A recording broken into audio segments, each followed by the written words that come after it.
that the Airbnb sector is moving into what you call non-traditional areas, and in a few years we hope that it will not be called non-traditional, because I've described it as the new frontier. And I have said to you, Your Honor, that that is the real area for tourism growth. So that while the Honourable Member for Christchurch East Central feels that the major triumph for this country is the construction of 6 hotels, I want to say to him through you, sir, that is not the major triumph. The major triumph is the extension or the expansion of the hotel sector into the what we call non-traditional physical communities of Barbados. And therefore, you're getting growth there. The problem would be crime, obviously, and we're not going to discuss crime today, but that is why it is incumbent upon the government to take crime seriously, and to not eradicate it, but to control it to the point where not only tourists, but locals will feel that a journey into the local communities is a journey that will be safe. Own initiative have established Airbnb within those communities. How do we treat that initiative? Do we punish that initiative with high taxes and over-regulation? Or do we assist that initiative as we have assisted the large, rich, established sector? The choice belongs to this government. But I want to say that it is our position that this community tourism enterprise deserves help from the government, deserves help in terms of concessions, deserves help in terms of positive and warm regulation and not hostile regulation. Do not visit this burgeoning sector with over-regulation, over-taxation. Don't visit that sector in any begrudging way. They are entitled to this economic earth as well. They are entitled to occupy the economic earth. And as I've said it 2 or 3 times, and it is worth repeating, that this sector is the new frontier in tourism in Barbados. There are not a lot more beachfront areas to pour cement, you know, sir. There are not a lot. And if some of that cement must be poured into the villages and the local communities of Barbados, so be it. And it must not only be cement, but I promise the people of Barbados, and I say to this government, that if we redesign our architecture within the local communities, that it will do much good for this country, much good for this country's tourism, and much good for this country's identity. The case, therefore, Your Honor, for the extension of concessions to persons who own what the English call the local, the village shop. They need concessions too. They cater to the tourism industry too. I know the complaint is made within the traditional sector that they are losing some of their patrons to these establishments of entertainment. They're not losing them. The community tourism is complementing in a very real way the established sector. So I plead with the government, when it is given these generous concessions, to consider the village shop from St. Lucie right down to Christchurch and across to St. Phillips, and I won't disappoint anybody and leave out St. John. Extend concessions to the locals, to the village shops, the village establishments all across this country, so that tourism will grow. Because, as I've said, the growth of tourism, the potential growth of tourism is contained within the local communities of Barbados. They tell me this already, I want money.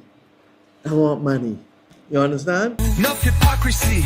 We need anti-gang legislation, not punishment of an entire population. In legislation, use it to stop corruption. We want transparency, freedom of information. Oh, Jah, we want to live peacefully.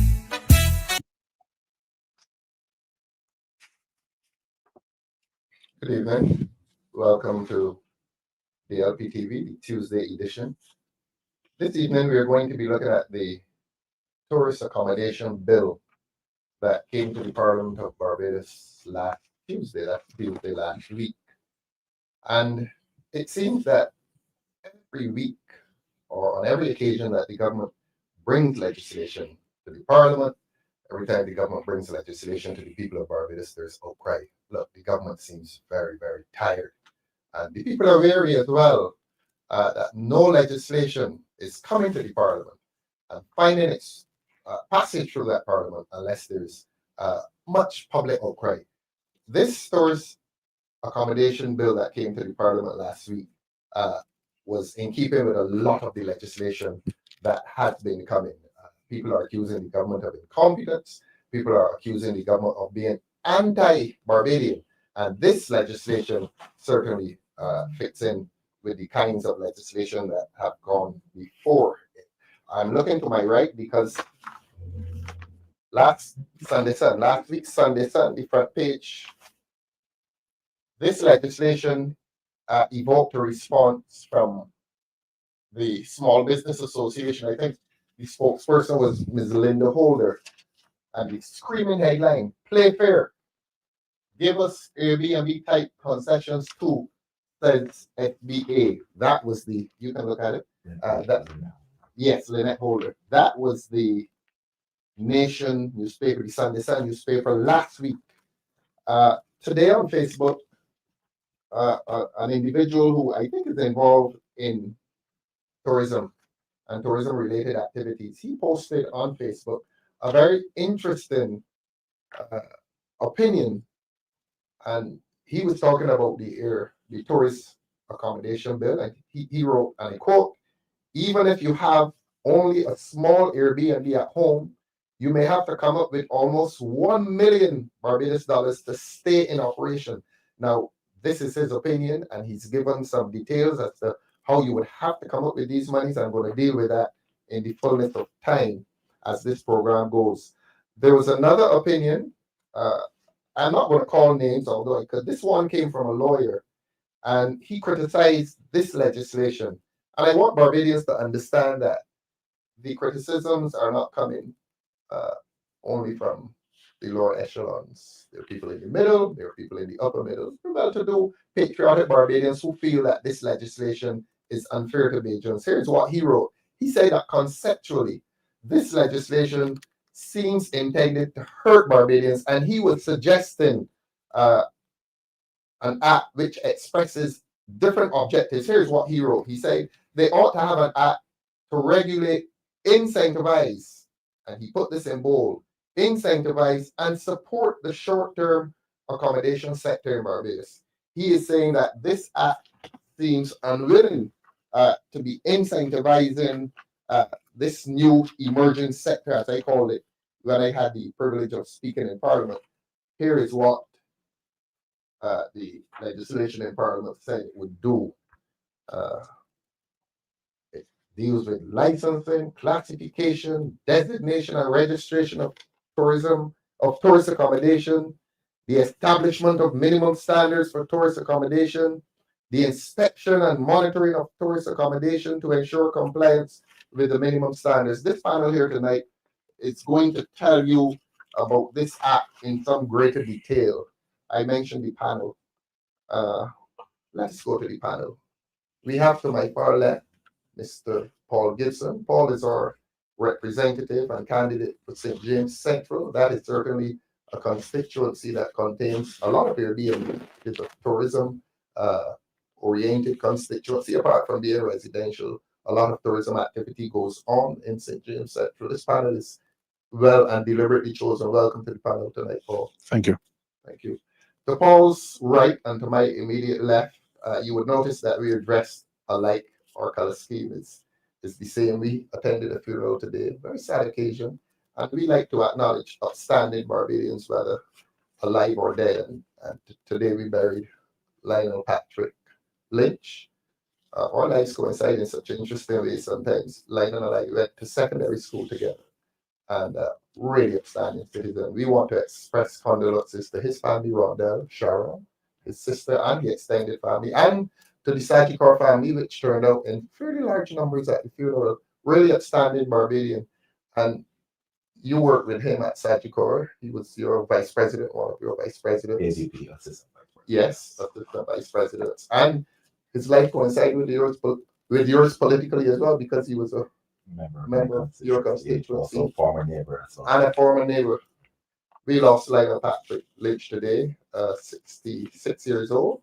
And we express condolences to Sagicor, to his family, and to you, Pedro. You were close to him. But this is Pedro Greaves, the representative for St. James South, our candidate for St. James South, and doing exceptionally well. Welcome, Pedro. Thank you, Comrade Leader. Welcome to the candidates of Hello Barbados. Thank you. To my right, the indefatigable Jason Phillips. I'm watching what that big word means. I'm watching the videos. Man, you got this fella down there already, man. Colin Jordan. I don't think he's been appearing. And you are like Punka across the constituency. You're all over the place. He's under pressure. But your constituency contains some hotels, some Airbnbs as well. And that justifies your presence here. Welcome. Well, thank you very much, political leader and president. Yes, indeed. Good night to all constituents of St. Peter. As you would know that Spicestown is a historic city. In fact, it is the oldest town in this hemisphere. And at one time, Spicestown was more popular than New York, right? So we will talk a lot about Airbnb and tourism and Spicestown. Good, thank you. Tonight. And to Jason's immediate right, a young man, very young man, who has himself been involved in tourism. At his tender age, he has been in management in hotels. I think he's now in insurance. And he is our man in the city. Again, out front in the city, out front every year. Last Christmas, this young man was, last Christmas Day, he was in the city doing social and community work. Good. Pedro, welcome. Good evening, sir. Good evening, panelists. Good evening, viewers. Thank you. I want to ask you, panelists, first of all, a fairly broad question. Do Barbadians generally support tourism? Yes, they do. You elected yourself. Yeah. Yeah. You know, we don't have much time. Oh. Look, from the coconut vendor on the street selling green coconuts to tourists. You have the nut man on the street. You have the guy on the beach selling olives to those people basking in the sun, right? And we must respect that contribution. It might seem insignificant to us who are accustomed to seeing a guy rubbing aloe vera on the back of a tourist. But someone who lives in New York never saw an aloe vera leaf. That is something special, something unique. They don't have to see it in cream and don't really experience the essence of an aloe vera leaf, right? So these little things are very, very fundamental to our tourism product. And as we expand in tonight's program, we hope that the powers who is writing this bill will understand the importance of including the ordinary Barbadian. Yes. Now I asked about the support of Barbadians for tourism. You told us about the people involved in it. That's fine. That's fine. Paul, I want to come to you. Yeah. Do we, as a population, generally support tourism, the sector? Does it have the support of Barbadians, or are Barbadians hostile towards tourism? Well, I remember in the 80s and the 90s, there was a push by the government. It was almost intentional. Yes. That the government steered Barbadians' eyes towards tourists and visitors and say we must make them feel welcome. We must be very courteous and warm and gregarious and so on to them. And that was what we grew up with. Yes. Now, in 2025, I am seeing a slight difference in the attitude of Barbadians to the whole tourism product. It almost seems as if people are looking at themselves and trying to eat and trying to survive more about themselves and not necessarily about the visitor. Yeah. And this is a new thing to Barbados. I don't think that we were like that all the time, but there's a change in the attitude of Barbados generally to visitors. I'm finding, even in the way they treat them and speak to them. Yeah, they're very curt but for the most part, I still believe that at the core, Barbadians believe and understand that tourism is what keeps Barbados afloat. And so you have the people that are in terms of the mixologists, the chefs, the persons that are the boat rides and so on. Those persons that are involved are still doing a very, very good job in keeping that flag of tourism flying in Barbados. Pedro, a few years ago, I think we had 2 magazines around here, and one was called a Visitor or something like that. Mhm. And they used to interview tourists, Yeah. and just about every tourist would say, when he was giving his impressions, Barbadians are very friendly. Yes, correct. And that fits in with my question. Are we as a people still supportive of the industry? Do you find so? Yes, you may not know this, but I actually worked in the tourism sector as a duty manager Really? at a hotel in Barbados. And I had an uncle as well. He still operates at the Taxi Driving Port. Mhm. So you can see tourists coming in, and they're the same as you're saying, Conrad, the Barbados is the best place. They're so friendly. Everyone's so helpful to speak to you, and you feel warm feeling. That's one reason why they come here, because of our friendliness. Yes. But you see, my uncle then his face later when there's a ship coming to the port, because he's going to get a tour around the island, etc., and money in his pocket. So as Jason was alluding to, there are many persons who benefit from tourism, and we as a people, we like to see when they come here and we showcase our talents, etc. Even from the guys who may be doing monkey tricks and all these things play a role then in terms of our tourism product. Yes. So yes, I think Barbadians generally still feel that tourism is still a business. What I would say though is that tourists are also getting smarter, and they're looking to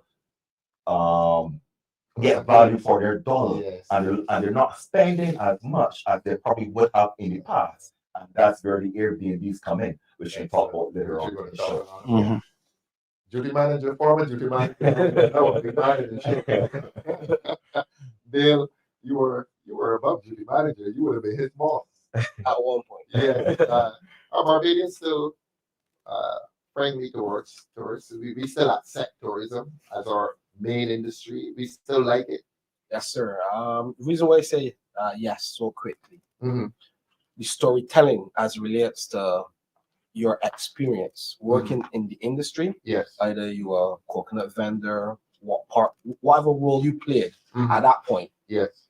When you go home and you tell your family you met this person, you saw pictures of this island, this country, and when you share that story with persons in your community or your household, they automatically visit that place and automatically have that experience based on what you would have shared with them. And then when we look at a lot of households, that tourism product, we the people, we would have built so much future.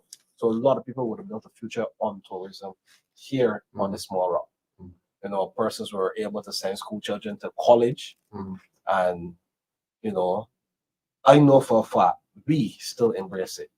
Good. 100%. Excellent.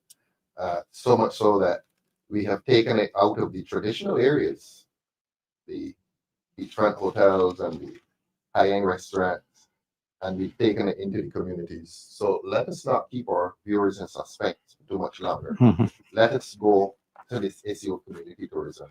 Tourism having left, as I say, the traditional areas, and it has gone into the communities.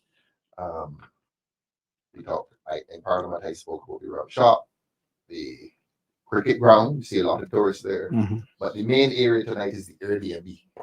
The average Barbadian is now investing his property in tourism. Paul, I'll come back to you. Has community tourism impacted your constituencies in sector? Absolutely. There's an estimate or guesstimate that there are approximately 6,500 Airbnb for about and other small properties in Barbados. 6,500. Approximately. It's probably more. Mhm. 6,500. Yeah, it is. It is. And this is from speaking to the president of Beta, the guy that runs Nature's Discount, and a couple others. They've been very concerned about this bill, actually. Yeah. And collectively, they've been giving us those types of numbers. In the St. James Central area, there are quite a few of the homes that have opened themselves to visitors. Some of them have registered officially with the Airbnb company, where you they register their properties with Airbnb, and a lot of visitors register with the Airbnb, where they give their passports and so on. So anywhere there's Airbnb, they just go. They don't have to re-register because they have them on file. So a lot of those residents of St. James Central do have houses, guest houses, rooms available, and they're doing quite well. They retirees, old teachers, expatriates who want to invest in money. They're the types of persons you're seeing involved in the industry. So they're augmenting their incomes. Yes, especially the pensioners and retirees. Yes. Yeah, they have an extra room. Their adult children have left the house, Right.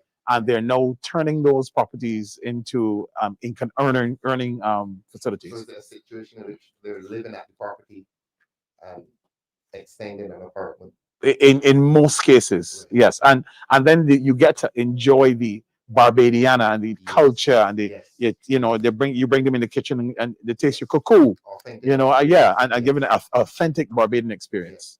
Yeah. Jason, similar experience in St. Peter? Yes, but I just want to make sure I get this question correct this time. I don't want to. You gotta listen. How does tourism impact the Barbadian economy? No, I'm not at that question. Tell me carefully. I'll take this from you. Paul is telling us that his constituency Yes. has a lot of Airbnbs. Yes. He has a lot of Airbnbs. Oh yes. Oh yes. And Or you can get this back. oh, thank you very much. Right. We have a lot of developed areas around the town in Spicestown. For example, you have the Golden Mile, Right. you have the Hilwas Estate, and so on and so forth. And from time to time, people will convert a garage, an extra bedroom, into a little studio apartment to rent out to a tourist from overseas. And I don't know if I'm going a little bit too deep now. That's fine. Right. That's fine. So this give the average Barbadian a piece of the pie, right? Before they say tourism is our business, let's play our part. That meant that you were supposed to go and litter on the ground, be polite to tourists. But now Barbadians are seeing a niche where they can make $1. Right.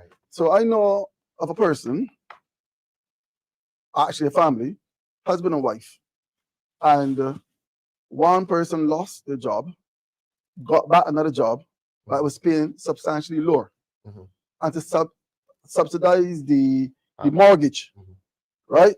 They transfigured a room into an Airbnb room, a studio apartment, right?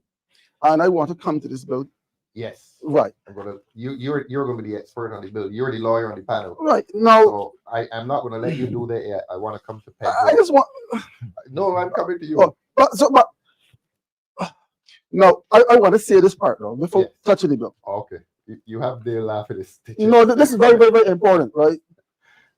We have to consider when legislation is passed, who is the government representing? Well, I told you I'm coming there. Pedro. Yeah. Airbnb. Yeah. St. James Central. St. James South. So, yes. So right next to the Central. That's where St. James Central. Well, in St. James Central, the Airbnb, you talk about the cuckoos, etc. I mean, putting a sauce. Yes. You have Wendy's. A number of the tourists in that area that stay in the Airbnbs go to Wendy's, the home of football, and they partake in that's on West Road. Good, Yeah. yes, in good Bajan food. And when tourists come here, that's what they're looking for. That's a right. taste of Barbadian. Yes. Yes. So in St. James South, what we have is a number of Airbnbs as well. And what I find though is that there are repeat persons, and it's a market here in Barbados for the children, the grandchildren, the nephews, whatever the kids be coming back of Barbadians who live in America, who live in Canada, but they come back home for crop over. Yes. They come home for Christmas. Yes. So yes. they stay at these Airbnbs Yes. as repeat visitors to Barbados. And if known that we are going to be making these changes, it can impact those persons that come back home. These changes of excessive regulation. Correct. Yeah.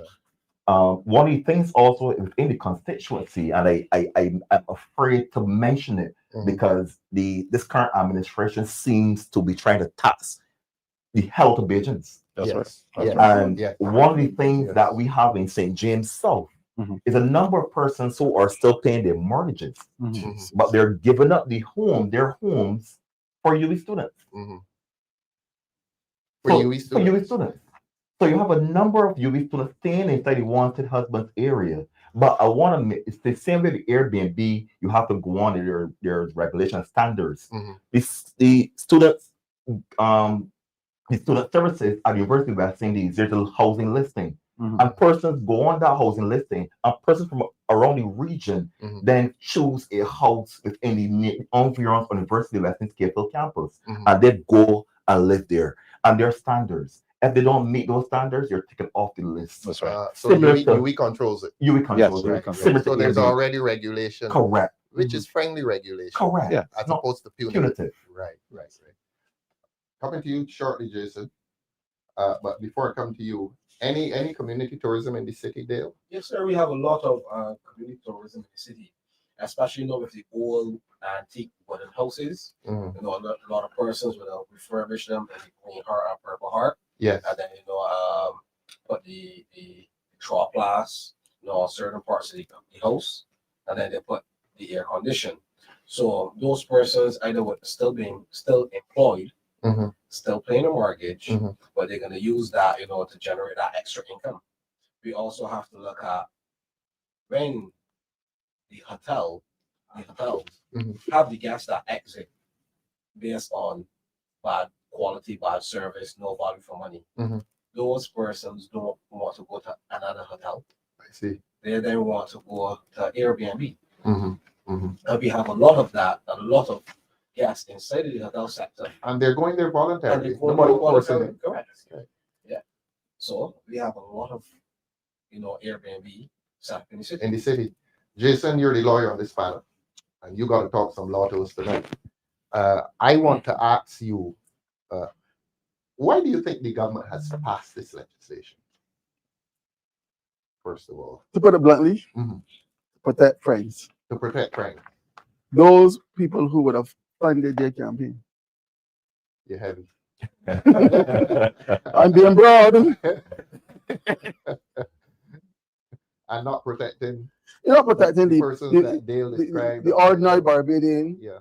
those ordinary voters, right?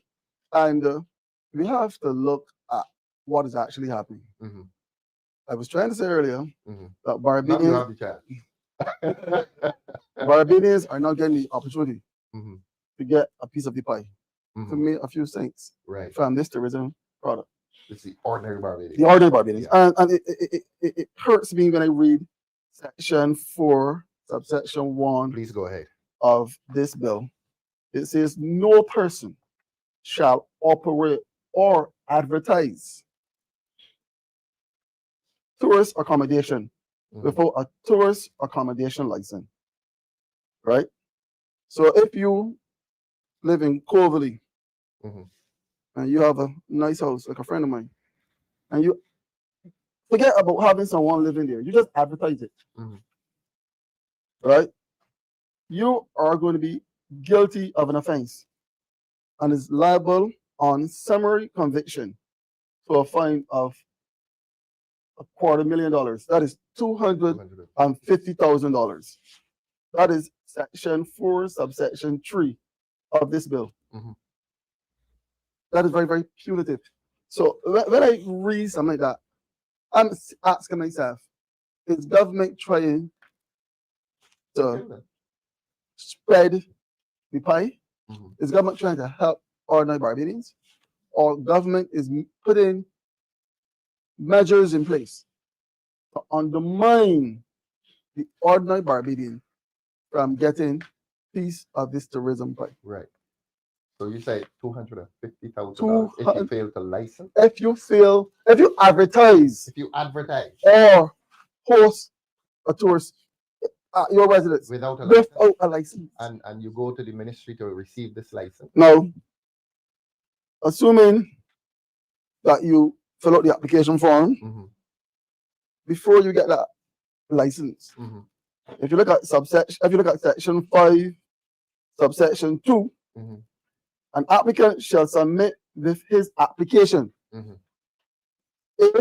a copy of any license or permit required under the Health Service Act, Cap 244, B, a copy of any certificate issued pursuant to an inspection of the accommodation under the Fire Service Act, Cap 163, a copy of a public liability insurance certificate issued in respect of the accommodation, a list of a number of type of rooms, a list of the rooms that you have, a multi-hazard plan, and such other information that the minister requires. In other words, you have a riffle of requirements that must be satisfied in collaboration with the actual application that you're making. I want you to tell the public though about the quantum of this fine.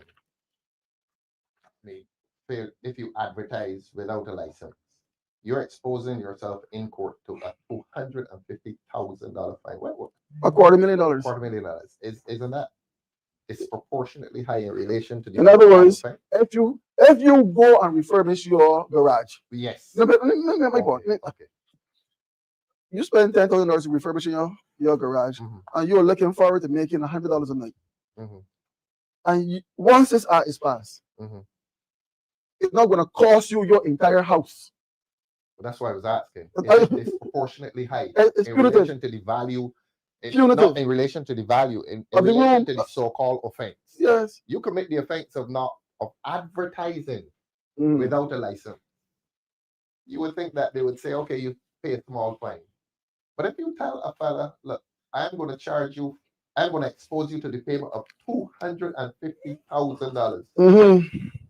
Jason, yes, please. What are you in fact telling him? You tell the fella, go and look for something to do. Precisely. I was gonna add that you're targeting low income, Yes. middle income, Yes. retirees, Correct. people that have worked their whole life, single income families, young people, and even mothers who are trying to help themselves. You could imagine putting such a heavy burden of $250,000 on somebody that's just trying to make a dollar in a legal and decent way. Paul, I'm thinking of the word scare tactic. Yeah, That you're trying to scare people. Coming to you just now, Jason.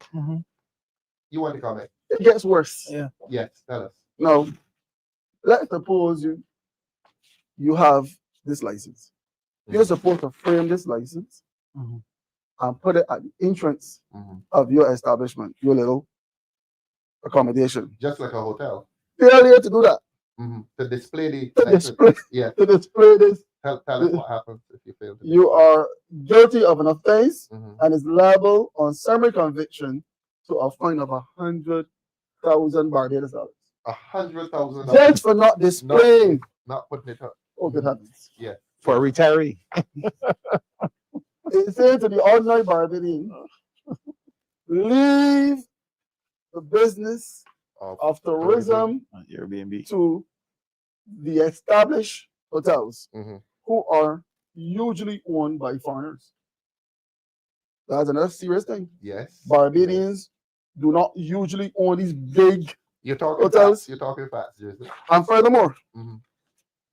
the beautiful thing about allowing Airbnb in Barbados is that the money comes into the island. When you have a large hotel, especially one that when you have all inclusive, you pay for your amenities outside of Barbados, That money don't ever touch the Yes. island. Yes. You pay for that amenity outside of Barbados. People come here, have a frolic, goes back, and the money remains off island. That's an interesting point. That this community tourism Mhm. is guaranteeing that the money comes here. Oh yes. Pedro. Oh yes. Yeah, I think that this bill is being passed for a number of reasons. And I go back to 2007, 2006, 2007, when World we Cup. had the World Cup. Yes. And the then Prime Minister Owen Arthur, he was the one who would have asked persons to provided grants for persons to do additions to their homes Yes. for the influx that was expected for that World Cup. That's correct. It was a disaster. The it wasn't called Airbnbs then, but the added accommodations, there were no one to go and fill them, so to speak. The people stayed in the hotel. Really? Fast forward to 2024. So they were encouraged then to build for a tournament that lasted how long? Well, we probably that's there just over a week or so. Here we are. Right. And fast forward to 2024, we have another World Cup, and the hoteliers are crying out. Occupancy is down 50%, 60%. Not the athletes that we fighting and over that they were hoping for with the World Cup coming in, and we had the finals, etc. I think Pedro, did it fail? I think it failed from the hotelier's perspective. I want to say to you, yes, that you cannot find an Airbnb at that time in Barbados. Really? People stayed in the Airbnb. I'll repeat that. Yes, please. You could not find an Airbnb online. So it failed for the big hotels. But it was a success locally here in Barbados. So I'm wondering if there's pressure from the hotelier group that Airbnb is not becoming such a big reality in Barbados that we're now seeing then these punitive measures being put. And I think we have to come to the point where we find the middle ground. Yes. Because both must exist. There are two different types of tourists looking for two different types of products. I was about to ask Dale this. Yeah. If a chappie is going to an Airbnb, is he the kind of person who also wants to go to one of the big 5-star establishments? In other words, as Pedro's asking the question, is the Airbnb taking away people from the big hotels? No. The reason being, they have professionals that's going to come to Barbados on a 1-year contract. I see. I do not want to pay $500 US a night. Yeah. Along with service charge. Right. We forgot that market. A chappie who's coming here to work long-term contract, he isn't going into a 5-star. I don't want a 5-star. Right. What does he want? I just want something simple that when my family come, I can be in a private setting with my life. Yes. In addition to that, the downside for having the Airbnb, the hotel sector, they're going to lose out on service charge.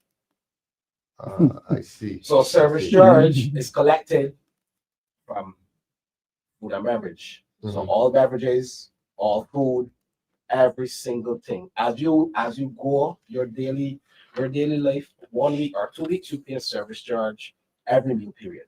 So when the hotel collect a service charge, 7.5% service charge, they then pay a small portion to their employees. That small portion, let's say they collect in the winter season, December 15th to April 15th, you're looking at service charge up to upwards 10 million. And that is just 10 million that gets left there, along with tips.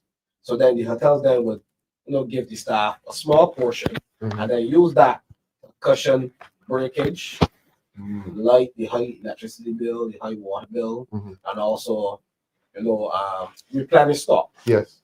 Well, while the Airbnb would not have that applied service charge, our local economy could benefit from that. So the hoteliers will have a problem with the Airbnb for that reason as well, because of the service charge component. Yeah.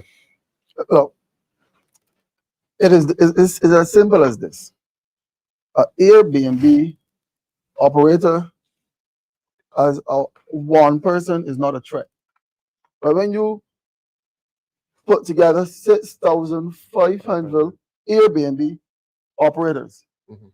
then the large tourism operator now sees those people as a threat. But Jason, is it a threat if that person going to the Airbnb is not also intending to go to the established hotel? To finish, Yes, please. it is not a threat because you must have a symbiotic relationship Good word. in that the person who is targeting the Airbnb is not interested at In the all big hotel. in an all-inclusive hotel. In fact, government should be giving concessions to Airbnb operators. And because what you're doing, you're increasing or employment in the country, Mm-hmm. Mm-hmm. right? You're perhaps Paul, who has a house Mm-hmm. and he has an Airbnb attached to it, he will now employ a maid, Mm-hmm. a gardener, Mm-hmm. right? So we are shooting ourselves in our feet, or foot, not me, the government. Mm-hmm. When you try to create obstacles Mm-hmm. for the small man to live, Or the medium man. or the medium man. Or the man a little above medium. Because Exactly. this is hitting a lot more Barbadians than we think. Oh yes. Now, Pedro, a few weeks ago, Parliament came. You want some water? No. Parliament came. We can be casual here. Parliament came. Well, the government came to Parliament and gave concessions to the villa people. Hmm. And I say this without apology, Jason. Okay. The people who own the villas are not the people who own the little. So should we get concessions? Concessions. And the poor people that precisely. really need the concessions can get them. You read this legislation. You saw anything about concessions in there, or they come to lick and lock up? There are no concessions. No concessions At all. Comment on that, Pedro. You've heard the lawyer. Yeah, I've read it as well. I have not seen any low interest loans being made available, any grants, any concessions. So that is basically where we're at this stage. There's nothing at all for the small business owners. We have something hot off the press. Director, please bring it to us. You see how effective this program is? Wait until you hear this. Director, is this confirmed? That once again, you're hearing it on DLP TV. That government is halting the tourism, let's call the name correctly, the Tourist Accommodation Bill. Bring it, Director. For further public consultation, you see what you're all doing to the people? Every time the people bring legislation, I must they're tell all coming on this DLP TV and stopping them. I am going to be naughty now. I want you to read this. I don't want you to No, read you read it. it. You can't see. I want to tell the good people. Let Pedro read it. Let Pedro read it, please. And they always tell you, look at the camera.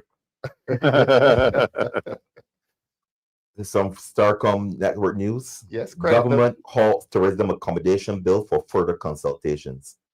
Government has placed an immediate pause on advancing the Tourism Accommodation Bill, which was tabled in Parliament last week. Minister of Tourism and International Transport Ian Goodin-Edgell says the request from vacation rental property owners for further consultations and discussions on the bill is reasonable. I thought they said that they consulted. He explained that after talks with stakeholders, government has taken the decision to hold off on moving the legislation forward. The minister, however, stressed that Barbados needs vacation rental properties as part of the island's accommodation offering. I blame you for this. Barbadians, Jason Phillips, I blame you. Barbadians, I accept it. Barbadians, I hope you see the value of having an opposition. Not that we are going to be opposition, you know. No, we're not. They're going to be We don't opposition. plan to be. But the good people in St. Peter sometimes they ask me, suppose your party don't win the government. God's will. Whatever is God's will, Jason. The point is, people, you must have a voice. You must allow yourself to be heard. And you saw it live on DLP TV. Yes, yes. They're trying to Your- the show. Your voice, We still going down the road. You know? oh yes, caused the government to halt their bill. Yeah. You know, they Yes, probably Paul. realize that what we were saying all along is that this bill would have crippled small property owners. Yes. we were shouting And that. You cripple them mentioned as a government. exactly. Oh, yes. Yes, that's right. It would increase the enforcement costs of the government itself. Nobody stopped to say Good how point. much is this going to cost us to enforce Yes. this. Hiring The inspectors, police, the whole thing. with the police, the whole thing, Mhm. to get the fire service to adequately cover over 6 month period, 6,500. That cannot happen in Barbados in 6 months. Impossible. Good. Right? Because you can't even get a normal inspection for let's say pharmacy now, because you have to increase your capacity Yes. in order to get those inspections. Paul, I want you on this one. Mm-hmm. Now they're halting this one. Mm-hmm. But when they gave the concessions to the Villa people a few weeks ago, they didn't halt that. No. Those concessions are going ahead. Mm-hmm. Tell the people of Barbados about that. Well, as I told you, this particular thing of Airbnb was of concern to me, because persons were calling me and saying, "Look, we don't have to. We can do keyless check-ins. Mhm. With this legislation, we have to hire somebody to be present to photocopy the IDs and so on. Right? We have to have a security guard. Mhm. Right? We don't have to do that now. Yeah. We could hire a gardener to cut the lawn and so on. Right Section now, 14, subsection A and B. right. So And go store we- for the photos for 7 years. you have the stores for this for 7 years. So the complexity and the elephant that they brought into this room, it confused the more people. So people will just sell or come out of the industry. Yes. And you're looking Which at was losing probably the intention. Yes. So you're looking at losing about almost $268 million per annum Paul, if this is not managed properly. I A have- zero sum piece of legislation. yes. A zero, the government does not benefit, and the persons that have these properties lose. Yes. Somebody did not think through this bill properly, Like as usual. cybercrime. Yeah, blackmail. we can list Detent. them all. Detain- Detain, Cybercrime. What these people is interception legislation. what is wrong with this government? Mhm. All right, we can look at the board then. You're the board man tonight. Not the board man, the screen man. Yeah, I saw a comment earlier that spoke to the fact that maybe this bill came into being because they're planning 6 hotels that will come on stream. And you mentioned this as well in Yes, Parliament. Yes. I So is it that they are trying to did. To protect protect them. themselves? Well, to protect the big It's a pretty hotels. big hotels thing when they come. It's fine to protect them because Barbadians support tourism. Yeah.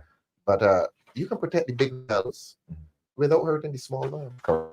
Trying to do both protection and punishment. Sorry, Paul. It's okay. The requirements, this shopping list here, Mhm. what the small man, what the Airbnb would require. These ones here. I can see it, but I want you to do it. This was posted on Facebook this morning by an experienced hotelier. Requirements with no exemptions in the bill.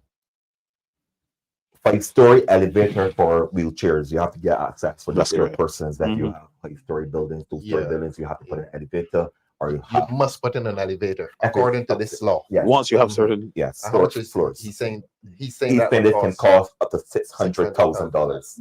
Wheelchair-friendly bathroom renovations. Mhm.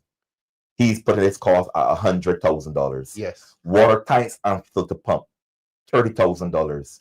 A generator, $70,000. You have to install safes in every room, every Mhm, apartment. mhm. He's putting that cost at 5,000 Barbados dollars. Yes. Install security cameras, 5,000 right. Barbados dollars. He thought you spoke earlier, Paul, about the workers of a receptionist, that Mhm. person taking photos. Mhm. He's indicating that from 1 to 3 persons that you're going to have as front desk staff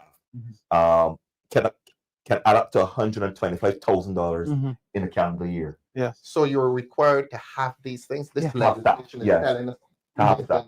that you must have staff. Must have staff. And this is the cost. Yes. Yes. So the So you're pricing the people into oblivion. That's so right. the upfront Zero cost cost. to operate your little Airbnb Mhm. is say shut up and don't get involved in this thing. So tell me something. If a man has a nice little chattel house, Mm-hmm. gable roof and so on, beautiful. Mm-hmm. There's one on Chopper Street. You got one on Chopper Street too. Spike so. there's Yes. and a fella just wants to come from England and have the authentic Barbadian experience. Mm-hmm. He wants to live in a chattel house in a village. well maintained, indoor plumbing and so on. Come and sprawl out his feet on the side step or the front step. Talk to people in the village. He's a cook with flying fish. Precisely. He has to bear with these additional costs. The owner has to. Of course. And that Not necessarily the business, so yeah. obviously not. But the cost here But he must get that license. yes. And he must meet these stipulations. Tell Barbadian, Yes. he is now being regulated to a point. Prohibitive cost. That is prohibitive. The costs make it prohibitive. Yeah. Right. That's the point. You wanted to continue, Pedro? Yeah, the writer speaks to the public liability insurance that they will have to also now include. Because normally it would just be home insurance, but they're now adding on public liability to that as well. You don't think that's unfair though, do you? I don't think so. I remember quite on that.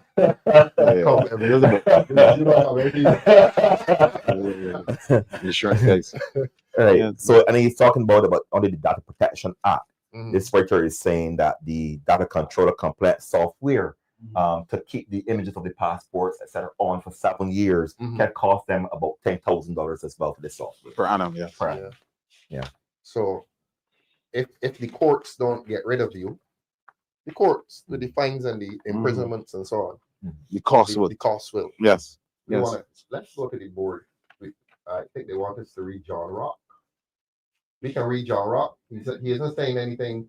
You can read it. Yes, you want to read John Rock for us, please? I'm designated reader tonight. You're So the designated reader. the people of this country must recognize that this government is inept. They must be voted out. For the past 7 years, they have shown that they are clueless. And you know, gentlemen, we keep hearing about an election. And I keep saying to people, why is it that midterm you're hearing about an election? The government is tired. Yes. And all of this legislation that is being pulled back shows that the government has lost it. They're tired, Jason. It shows me something else.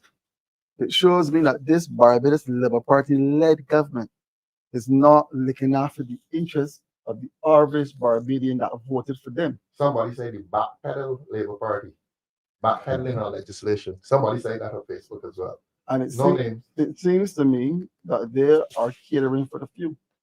For the few. Those few people, And what's the majority saying? the majority, want to see the back of this government. And we are the honest voices for who? Oh yes, for the people. Precisely. You know. The DLP is ready, it is willing to take government. It's as simple as that. They want some more comments on that. Yeah, there's another listener here that says that extra income is necessary to help persons pay their mortgages and make ends meet. We spoke on that. That is fair comment. That is fair comment. What is so wrong? I get passionate about these things, right? Because for me, it is people first. What is so wrong with the average Barbadian making an honest dollar on the side? To pay off his mortgage. To pay mortgage, to have their school children. I was about to It's rubbish. These are taxing for everything. If you look here at section 11, right? An operator, online booking platform, so on and so forth. Everything that you do insofar as the Airbnb is concerned, you have to register it. So they know how much money you're making, they know what drinks you have. I mean, this part here is good, except that government then is going to come back and throw back on you. They're going to tax the living dialects out of the average Barbadian. They can hit you when you pay the registration fee. God forbid you didn't register your Airbnb online. They can hit you for $250,000. It mentions Wait, prison. it's all foul. No. Because they like to in prison as well. So no. Or prison, yeah, there's a prison and those percentage. And then Don't pay the section 11, you must list every item. You must. That part is okay, but we see is a net where government now is able to capture everything spent to tax it. So this piece of You must declare it no after. It must Right. file. You must file. You must file for it. so this bill is not friendly. It's not friendly to the average Barbadian who wants to get a little piece of the pie. Yeah, and pay for his child's education overseas because the children now want to go overseas to study. A chap, he has paid his mortgage off after what, 15, 20 years. Converts to Airbnb, decides to raise some US dollars or pound sterling to send his child overseas. What I would The advise, government is stopping him from doing that. what I would advise the government to do. Please Is it don't advise the government, advise the people. Tell the people what to do. okay? People vote for the DLP, but some concessions should be given. If you have an Airbnb, Mhm. right? Why not give a person a tax break Precisely. at the end of the year? That's what we've been saying. You know, encourage Barbadians to get involved in this. Take us to the screen. I'm coming to you just now, Dale. Take us to the screen. Another comment. It's amazing that all of these new requirements, staff, etc., are things that hotels already have. Mhm. They will have to spend almost nothing on compliance. How convenient. That's an interesting point. Oh yes. So there, it's discriminatory. You're the lawyer, and you're discriminating against the small man. Oh yes. You are penalizing him for something in respect to which the others are not penalized. Look, this has been carefully planned, Paul. Mhm. These people sat A down deadly plan. and said, "Look, you know what? We can't come out and boldly state we don't want these people in this business, but we can create fences to undermine the average Barbadian from getting involved in this product." This is exactly what it is. You know, I've said, sorry, if you don't mind, Yes, I've please. said that the government in 2024 has only just gone back to pre-COVID numbers Mhm. that the DLP would have had in 2018, Mhm. right? They've only just got back there. Mhm. And they always boast about how well Mhm. the country's doing and so on. Yes. I've always In terms felt of that, numbers. yeah, in terms of numbers. Mhm. And I think it's a fallacy. Mhm. Why is it that they can't have new hotels Yes. and have concomitantly be Airbnb next door to it? If you have that capacity, if you have that those types of inputs, if we're getting those many tourists, Mhm. then we obviously we would then have enough rooms for everybody. But I wanted to highlight a contradiction, Paul. Mhm. They like to boast of numbers. Mhm. The Airbnb sector is demonstrating that the Mhm. numbers may be there. Yes. The numbers are going up. Mhm. So if the numbers are going up, Mhm. why are you trying to kill the people? Well, they need to, but they need to fill 6 hotels very, very shortly. Well, the And hotels- as opposed to getting more numbers, they seem to want to steer the Airbnb traffic into these hotels. yeah, but Paul, you know, we put Mhm. so much money, and I say we, the taxpayers, put so much money into BTMI Yes. for Yes. marketing, Mhm. and so much so that the government wants paid $500,000 US for a slogan. So a lot of money goes into BTMI. Yes. Let the BTMI work to Mhm. fill the big hotels, Mhm. which I think Yes. maybe their mandate. Mhm. But rather than do that, you're coming to kill the small. To kill fella the who is small getting man. numbers, Yeah. Pedro. Yeah. Yeah, I agree with that. In fact, Mhm. I am not one to always criticize. No, we don't. you mentioned letting the BTMI focus on other markets to fill the hotels. Yeah. And at this point, I think that the country is going in a good direction. We can single out, I think his name is Corey Garrett. Mhm. The Latin American Panama market, I Yes. think that has a lot of potential to yeah. actually fill some of the hotels that we have in Barbados. Mhm. Now, you spoke about the wastage, the $500,000 in the slogan that we had. What was it? Little Island, Big Barbados. But Mhm. but what I would say is that I think that the government is admitting a failure Mhm. in this tourism industry from the minister right down. Yeah. You've had a change in the ministers Mhm. since this government came into in 2018. Mhm. We've had a change in the minister. Mhm. You've had four ministers. No, 2 ministers, Uh-huh. and you've had 4 CEOs with one person acting twice. Mhm. We actually brought someone from, I think it was Berlin. The person came from Germany. Germany, right? Yeah. He was, I think, Dr. Tran Hurt or something like Yes. that. Mhm. Jan Tran Hurt, I think was the name. But the point is that they're admitting that they're failed. Repealing this bill right now as well too. It's an Is admission. admission of failure. Yes. Having 4 CEOs in this short 7-year period is an admission of failure. Yeah. Having 2 ministers is an admission of failure. Mhm. Mhm. We need to get tourism right. You mentioned something. And look, you can't spend $500,000 US, Jason, a deal. You can't waste it. It's a lot of money. Yeah, taxpayers' dollars. taxpayers' money. You know, they have never You got one apologize to the people of Barbados or Yeah. explain where the money went. what they did. They set up an 18 or 19 man commission. I've never heard the likes of this. Mhm. Come up with a slogan. What? Anybody here heard of Nothing. the slogan committee? What Nothing. happened? No, there's- You remember it, Paul? I remember that's You must have heard something. that died the death of the crime the same thing that happened in the crime committee The crime committee. happened with this How many committee. did I have on this crime committee? I brought along my Berlin the Pisa report. Yes, In yes, case they yes, wanna yes, see. which we're very proud of. We are very Which I proud. want to make the point. Let us, yeah. I want to make the point salute politically Berlin the that Pisa. Hope you're watching that often. We are walking around with your You're the- report and your team, yeah. boasting the people that the DLP knows how to do it. Yes, But I want to be to your point. We are at a point and a juncture in Barbados where I am more convinced than ever Mhm. that the Democratic Labour Party is ready to lead the government. Mhm. For us, we are very clear in our minds. yes, We've prosecuted this bill. yes. We've produced our own crime bill for Barbados, Mhm. which is being endorsed and looked at and considered. Mhm. And they even want some of the persons that are on that committee to be part of their committee. Yes. We have looked at the wiretapping bill. Mhm. There are so many things that as an opposition party that we have sat down and said, look, you are going the wrong way, and here is the way to go. Mhm. Mhm. If this is the way and the approach that the Democratic Labour Party is taking to all of these different issues, I'm convinced more than ever that Barbados can have confidence Yes. that we are able to lead this country, Thank you. because the type of flip-flopping and a hodgepodge Yeah. approach that this government is, Backstepping. and backstepping and without giving careful, critical thought.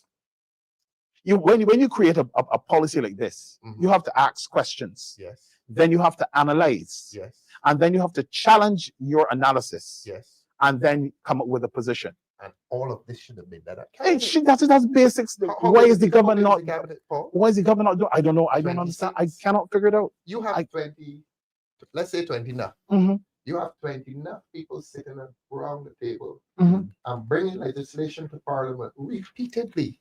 Yes, And repeatedly it is being recalled. Perhaps something is fundamentally fundamentally I wrong. know what is wrong. Perhaps there are 20 something people sitting around the table, I but know one what- person making the decision Well, all the time. that one person is very wrong. Cybercrime. Hmm. Okay, Yes. what's the last one they did? This one here? No, one before this. Interception. Interception bill. Communication bill. Yeah. Yeah. Yeah. It was amended in the House. Mhm. Then it went to Senate and was amended. Mhm. And where is it now? Fizzle out. You know, something is wrong. If this is how Barbados is being run, I am very, very afraid. I'm very concerned for Barbadians, Mhm. and we say that we're punching above our weight, Really? but yet there's no development But of the somebody's people. punching the people. The people are not being. You have the you have a people are three, being punched by you have the a 3.5% growth in the economy, Mhm. and there's no development associated with that growth. Precisely. Who are we fooling? I mean, what really is going on in Barbados? But Paul, we must answer it. We're borrowing lots and lots of money, Mhm. but we're not seeing where the money is going. Oh, So what do we say? Look, they have so overwhelmed us. Let us take a break and listen to a sound. Whoa, whoa, tin legislation. Whoa, removes dark tint from cars so you see inside. Tin legislation won't stop crime. John knows it's oppression. He says turn it around, spot the light on the government, see what you will find. Tin legislation, turn it around. Spot the light on. If you want to know where all the money goes, use tin legislation to expose all the consultants on government's payroll. Don't forget to include contracts that have no fixed abode. What about those who finance election campaigns?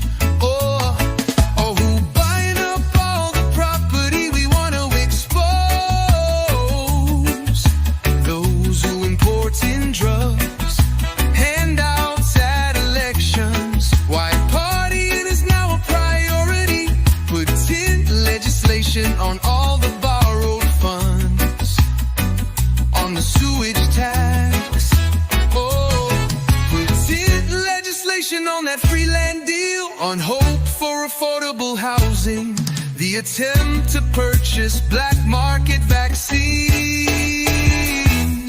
Thin legislation removes dark tint from cars so you see inside. Tin legislation won't stop crime. Jah knows it's oppression. He says turn it around. Spot the light on the government. See what you will find. Tin legislation. Turn it around. Enough hypocrisy. We need anti-gang legislation.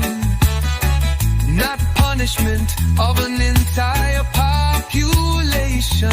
Tin legislation. Use it to stop corruption. We want transparency, freedom of information. Oh Jah, we want to live peacefully.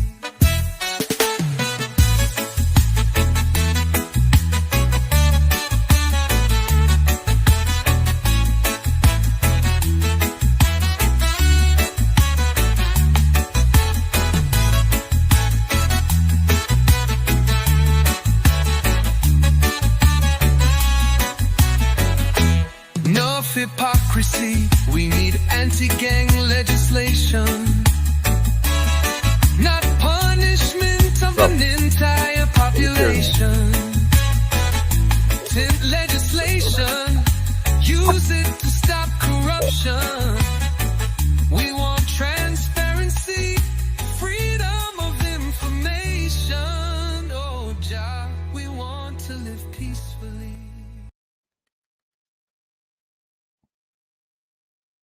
Monica Ince said, this song hard, love it. Sugarcane King, love that song, too sweet. Well, with a name like Sugarcane, everything will be sweet. Jason, we want you to lead off this second segment of the show. And look, we've criticized the government for its emphasis on protecting the big people and penalizing the small people. But we are patriotic Barbadians, and we are interested in harmony. And I want to ask the panel, do you think that there can be harmony between the big traditional sector and this small emerging sector of Airbnb, etc.? Can they harmonize to constitute a good tourism product overall? My simple answer to that question is yes. Traditionally, Barbados is a mature tourist destination. Yes. And you have to be careful that you don't become same, right? There are people who are going to come to Barbados and want to stay in the traditional hotels. They're going to come for the sand and the sea and the sun. But then there are going to be people who want to come to Barbados to experience that village life. I want to call it village tourism. Yes. They want to stay in a house and wake up on mornings and they hear a cock crow. They want to go on the beach and roast a breadfruit to the average Barbadian. They want to eat piece of sweet bread. They want to have a piece of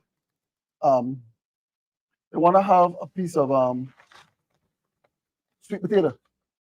They want to sample the cuckoo and flying fish.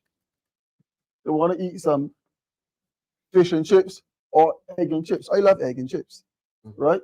And when they leave Barbados now and go back home, a man in Dundee, Scotland, he can say, you know, I went in Barbados. I speak in Beijing now. I went in Barbados. And I slept among the villagers in 6 Mines, St. Peter, or in Maynards, St. Peter. I was in Basketball. I had some roast breadfruit. I cut out the middle of the breadfruit, took out the heart, put a piece of salt meat, some butter, some ketchup, cover it back down, put back on the cover and roast it. You can't go into no hotel, no luxury hotel in Barbados and get that. Why come from Edinburgh? Why come from New York, eating a particular food, to come to Barbados to eat the same food? You're not getting a real experience. Some people leave a bedroom and come to another bedroom and stay on the beach. You want to mingle among the people. You want to go into Christchurch and all these things. You want to go in Bathsheba and St. Joseph. You want to go in Farley Hill and skin up on the ground and relax, right? And suck piece of cane. There's so many people who live in Norway that never saw a piece of cane. But a man could go and hang out with the black fellas, you're not Barbadians, and suck piece of cane. Or eat piece of roast barefoot and wash it out with some cane juice. And if he good, pull out 100 US and give the fellas share that moment himself. For him, that's the experience. Yes. That's invaluable. Yes. He can't pay for that nowhere else. And he don't feel as though that he was taken advantage of. Correct. Because he is giving back. Because he receives something that an experience that he would not otherwise get. And this can be manifested throughout the whole of Barbados. And what it does too, the money is now circulating among the average Barbadian. Right? So we get the marriage of the high-end and we get the marriage of the low-end. And it comes together to create a new product for Barbados. And those people in the tourism sector must see it. Don't be selfish. See it as you're now creating a new product. And you could advertise it and promote Barbados like that. Right?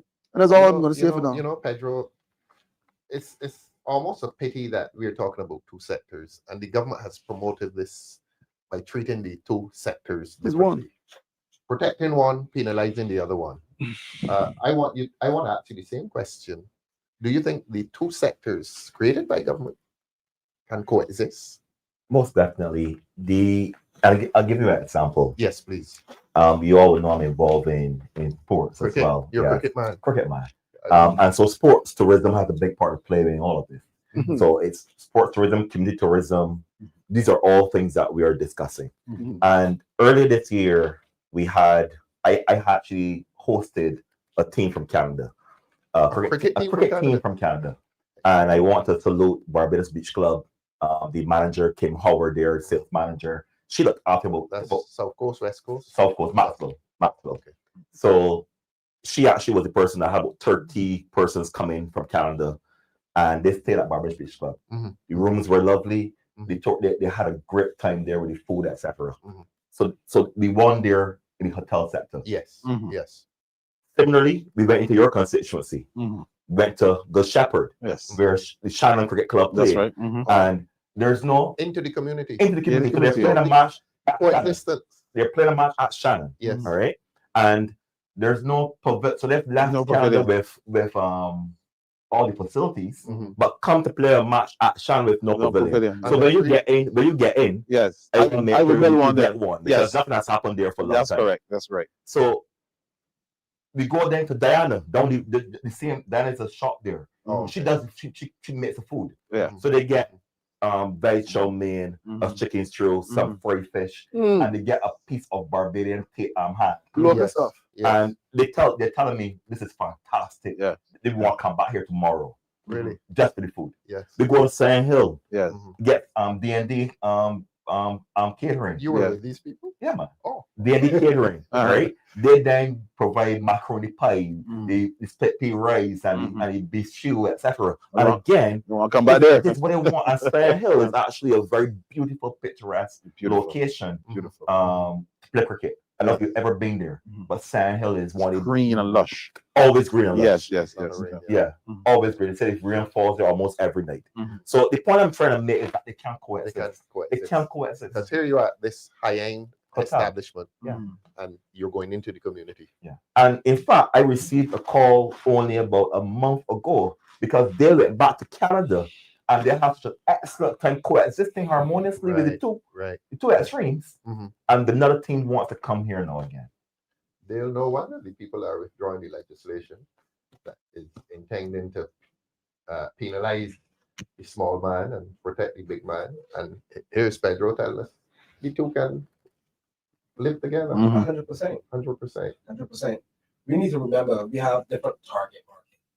We have the luxury, we have the luxury clients, right? And we have the comfortable clients, and we also have basically the average client. So once we have these three different target market, the hotel can focus on their luxury and comfortable client. But then though the Airbnb might have the average client that don't have the spending power. Right. Because that person can be a I met a guy from the US when I was managing a South Coast hotel. Mhm. He won a vacation Mhm. for Top Cop. So when he won that vacation, he came to Barbados and he spent the little bit that he had Mhm. and he thought he was a millionaire. Mm. So I'm saying that we have the different target market and both can coexist because the product that the hotels will offer, obviously the Airbnb would not offer. Mhm. You also have to look at the millennials. In Mhm. every millennial want to stay at a 5-star, 5-diamond hotel. Mhm. Millennials want to be at the Airbnbs. I might meet somebody at Trinidad Carnival. I might meet one at St. Lucia Carnival. And be able going on. Let me link up. And those persons leave and come here. Those persons will stay in Airbnb. So the Airbnb community can rocket, let's say, $10 million per year. The $10 million. 10 million. 10 million. It's here. Is It is here. That's the important It's part. actually Human 286 million. Big hotels, one big hotel could make 10 million between, small hotel. Small boutique hotel would make 10 million. And at least 50% of that is exported. Yes.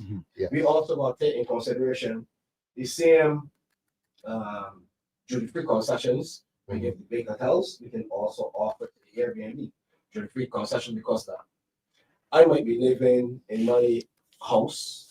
I have a bar in my backyard, but then at the side of my house, I have an Airbnb. I hold karaoke at my residence. And then the tourists obviously will come and visit. I will have taxi men that are custom coming to my bar. Taxi men say, yeah, they got the best, but now so I can bring tourists there. And then when tourists come and they realize, I can also stay here. We can give those guys the same duty-free concession for the building materials, the supplies, infrastructure, you name it. Give the Airbnb the same duty-free concessions. Grant the hotel what they're custom giving the hotel. But remember, we have different target markets. Yes. So the Airbnb will not take from the big hotels. Well, Airbnb charging $100 US a night. Hotels might be charging $5 a night. So both can coexist, and we can also keep a lot more income into Barbados. Barbados is the place to be, the gem of the Caribbean. So the marketing slogan that BTMI come up with, it don't really make sense because the people don't come because of slogan. People come to Barbados because 1, we have Garfield Sobers. Yes. 2, we have Rihanna. Yes. And 3, the people are the most amazing people on the earth. Correct. When person from the UK and they come and say, "Dear, what's that about people?" Belgian people is the accent, or it's just the way we relate to each just other. relate to And we like people tourism. and We show that we like Sure. tourism. Yeah. The same guy from that went to school, your son. He had a very good tourism product. Amani. Oh yeah. Yeah. For money. He had a very good tourism product. Yeah. He made his cocktails, put it in coconut, Yes. and he cool. And he then bring that money to support his family. Yes. So we have to remember that Airbnb can coexist with the big luxury hotels. Right. Right. Don't discourage or discredit or discriminate the Airbnb. Madness. Madness. I give you Yes, Jason. I give you a perfect example. We all know that Spikes Down is a historic, You better push spikes down. right? But if you go across Science Street, right, that is like when you leave the Esplanade and you're going north. You have a number of restaurants on that coast. High end. Yes, and they're filled. But when you go beyond those restaurants, you come to here was where the old Almond Beach Hotel was. Yeah. And right in that corner, there's a mango tree. It's next to the swamp where I used to play as a little boy.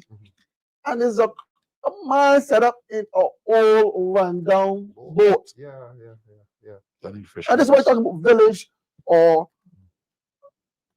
I don't know. It's not. Tourists are attracted to that. And you have no fewer than 100 people out there on the mango tree eating sandwiches. It has reached the point now where you have people coming maybe from Pelican Village setting up their wares to sell, to get the spin-off from his, I don't know if you want to call a a restaurant, a boat restaurant, It's like cuz. a little fishing boat. Mhm, Uh, mhm. And then he branched off. Now he got a little steel band music playing, Really? a little banjo. On Sundays now you got a big, massive And that's speaker. community tourism. Yeah. Exactly. And so you see the tourists Mhm. and also locals, they come for that authentic Barbadiana feel Yes. and expression. Same thing we say, cuts by pebbles. Yes. Right. Mhm. And you know, then you go a little further north into Six Men's Village, you get some fried fish. You know, people want that experience where they can mingle among the They wanna average try the Barbadian. real Barbados. You Yeah. drink a beer, a Banks beer, or we call it a deputy. You know, he going quiet. He don't like beer. I want to remind you of Thorne that Jesus' first miracle was to go up, make some liquor. They didn't do real, though. Made the liquor. But the two can merge. Uh-huh. In fact, the two can complement each other. Mhm. Because a man might be in an all-inclusive hotel, but he said, "No, what? We can leave the hotel." Feel the people. He don't want to leave the hotel and see nothing. Mhm. He want to leave the hotel and go down the road, you know, and get a bread and two. You know, Pedro, we dealt. I want to come to the rum shops. You know, I said in Parliament. you talking about rum? Yeah. If you're giving the villas, and I say this under Kirsty, if you're giving a villa a concession, Yes. the tourists go to the rum shops. Get them on too. Precisely. Tell us about the rum shops. Yeah, I grew up hearing that at every corner you're going to see a church and a And a rum rum shop. shop. So yeah, so rum shops are part of who we are. Precisely. In fact, we are all into campaigns, etc. Mhm. You would notice that in rum shops you will learn so much politically. You can't do a political campaign unless you go in The rum. rum- there's so much knowledge in the rum shops as Mhm. well. They give you a history Yes. of the community itself. Mhm. Yes. So when the tourists go to these rum shops, they don't just getting the taste of the Mount Gay rum. Mhm. They're also getting a piece of the history of the parish Mhm. of where they are. Mhm. So I think it's very important that we support these rum shops, and Yes. support these Would restaurants. you etc. support the grant of concessions to rum shops Of course I will, certainly. that are catering to tourists? Yes. I mean, look, the one there, the corner of St. Lawrence Gap. I mean, they did more tourists than locals. Yeah. They have got concessions for. If you look at a number of them, even are within the St. James area. James area. Mhm. Wendy's just On the did. coast. Yeah, Wendy just did a massive renovation again. Mhm, mhm. Yeah. John. First and last Mhm. just did restaurant. And they do more tourists Yeah, than locals. Yeah, Not a they concession. always karaoke. Thousands. There, everything Yes, all there the are time. thousands of tourists that go to Wendy's. And first and last over by Yeah. Lord Carlton. Laura Calvin. Yeah. They also have the Fisherman Pub in Spike It's Sound. like some- On Tuesday nights, in the Ram. Yeah. But we be taken over, right? And we must not forget, Barbados, that rum was invented in Barbados. Yes, yes. So yes. it's Big nothing to be selling point. ashamed. It's nothing to be ashamed of. Patricia Green, in keeping with the average Barbadian, says, and I love to see them enjoy themselves. Oh Mhm. yes. Yeah. Tourists. And I think the average Barbadian likes that. Correct. They, So they, we are they, good hosts. they like it, and the tourists like it too, because you will find celebrities coming to Barbados. Yeah. Now, we don't really care about that. Precisely. So they come and they enjoy something to get. They Yes. don't get to us with always in your face. They begin to wonder if they're still celebrities. Exactly. As a matter of fact, when you go on the beach by Old Trees, where Sands is, where that condo is, Simon Cohen, who is from American Got Talent, Simon Cowell. Cowell, Mhm. you will see him on the beach with the guys on Sundays at 1 o'clock and at 12 o'clock on Sundays and Saturdays. Mhm. The guys coming from fishing, they're scaling their fish, they're boning their fish, and these guys are coming and buying the fish, fresh fish from the ocean. Again, the coexistence. The of community coexistence, with you the know, and then he goes establishment. back to Sands and walks into the back, and his butler just takes him in and cooks him. So there is that reality that Barbadian, they want a genuine Bajan experience, and this is why I tell people when you go to Miami and these other or Washington or wherever, Metropolitan. there's the metropolitan cities. You have the Ritz Carlton. They're all standard, samey, carbon copy of each other. When they come to Barbados, They want a different. they want a experience. different Yeah. experience. They want the wind blowing in their face. They want to see a monkey running across the A place. black belly sheep. A black belly sheep. They want to go on the We beach and still sit have down. that sheep Yeah, around yeah. People carrying them here now. here. That's the guy. They're not even doing well down there. But they want a genuine, authentic Barbadian experience. And it's unfortunate that I'm very concerned that the Tourism Product Authority must make sure that we provide more of those experiences Oh yes. across Oh, yes. Barbados. People don't want to be sitting on beds all day. They want to leave. product. Yes, they want a product product. has gone back into the established public service. And we have to be very careful that we don't lose our product. Yes. Yeah. Yeah. You see, like places like First Street, Whole town. Yes, my constituency again. Welcome to St. James Central. You have That's your constituency. Yes, it is. Yes. out there by Chicken George, Mhm. Accra. After. Yes. You also have the villages in Pelican Village, Mhm. Yes. the shops in Pelican Village.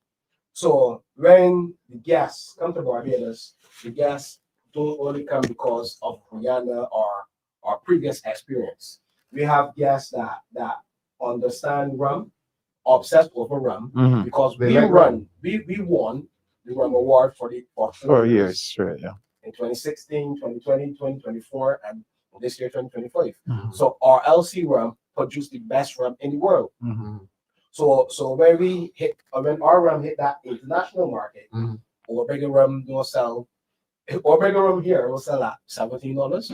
Over there, you have to pay at least 50 US. Yeah. Yeah. Yeah. So persons, tourists, different visitors come here to our rum shops, our local spaces to experience that real rum. Mhm. They don't always want shaken or mixed cocktails. Right. Mhm. They want that raw experience in the rum shop, talking over rum. Sorry, I didn't cross you. Right. I'm maybe talking about merging the two sectors, the village tourism with the traditional. It takes my mind to remark tours on Chapel Street in Speightstown, where Renan McLean, he brings in cricket teams from England, and they go to the various cricketing venue, yeah, Bristol, all in basketball and so on, and they play, and these people get a experience that would not be normally hadn't it been for these local people who are pushing this local tourism. Patricia Green is lamenting the loss of Baxter's Road. Oh yes, Quite a big loss, Paul. yeah. Baxter's Road. I don't know why he has lost. I mean, I think Gloria is doing pretty well. Yes, oh yeah. So even though Baxter's Road within itself is a bit quiet. Very quiet. Glorious is now a massive establishment That's where at the tip of just by the traffic light There's at two Baxter's Road. glorious there. Oh, well, look at There's two glorious, right? I want to look at Glory to get some cassava chips. Yes. That's local. Mhm. You don't have to import those English potatoes. Yes. But you get some fish and some cassava chips. It's extremely delicious. Is Pink Star still so popular or not? Not anymore. Yeah. Pink Star still. Yeah. Still Yeah, there. but, huh? Is it gonna live with that? Oyston still Baxter's Road. The idea of Baxter's Road was still by Oyston. I think both Or the places, people Yeah. got old and stuff. they got all the stuff. I Yeah. think that we can bring back Baxter's Baxter's Road Road. on a Saturday night. Okay. With emphasis on safety, Correct. because that's why people. Yes, Yeah. yes. If people feel safe, they go anywhere. But the lighting wasn't too good. No. Yeah, that could be augmented. You know, that could be that. Some of Pedro, the you want to say something? no, some of the No, feel listeners free. are saying that you should be the next minister of tourism. So it's interesting that he speaks then to the life in Baxter's Road Baxter's Road. again Mhm. and bring back life on a Saturday night. Yes. Yes. They smile. But don't be You can read it. yeah, there's this is an interesting Hunt? one. Everton Hunt is Yeah, saying let's read that. real incompetence. Mhm. 4 ministers of housing, 4 ministers of education, 3 ministers of tourism, 4 ministers of MTW, 2 ministers of foreign affairs, with 1 still tag along, 5 ministers of health, and 1 minister airline. Airline. Yeah. Oh. This is airline. The minister realized. Yeah. Yeah. No, I'll take this right. On That con- speaks to instability in government, though. Yeah, it does.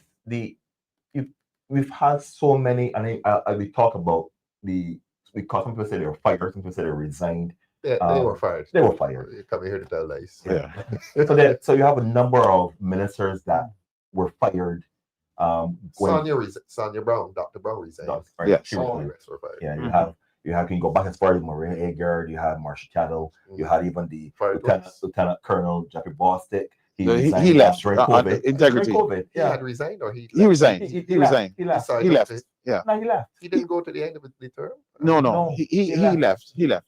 Really? Yeah, When they because had the scandal with vaccine scandal, vaccination. he decided, look, you know. So you could actually say that there's a lot of disunity within the this Labour Party led government. And one of the things there that the writer posts online Mhm. about the minister of airline, one minister airline. Now, I was disheartened when I heard a comment coming from that minister. In fact, I'll give it to them. The airline minister. But that's what their callers called. The reader is called calling it.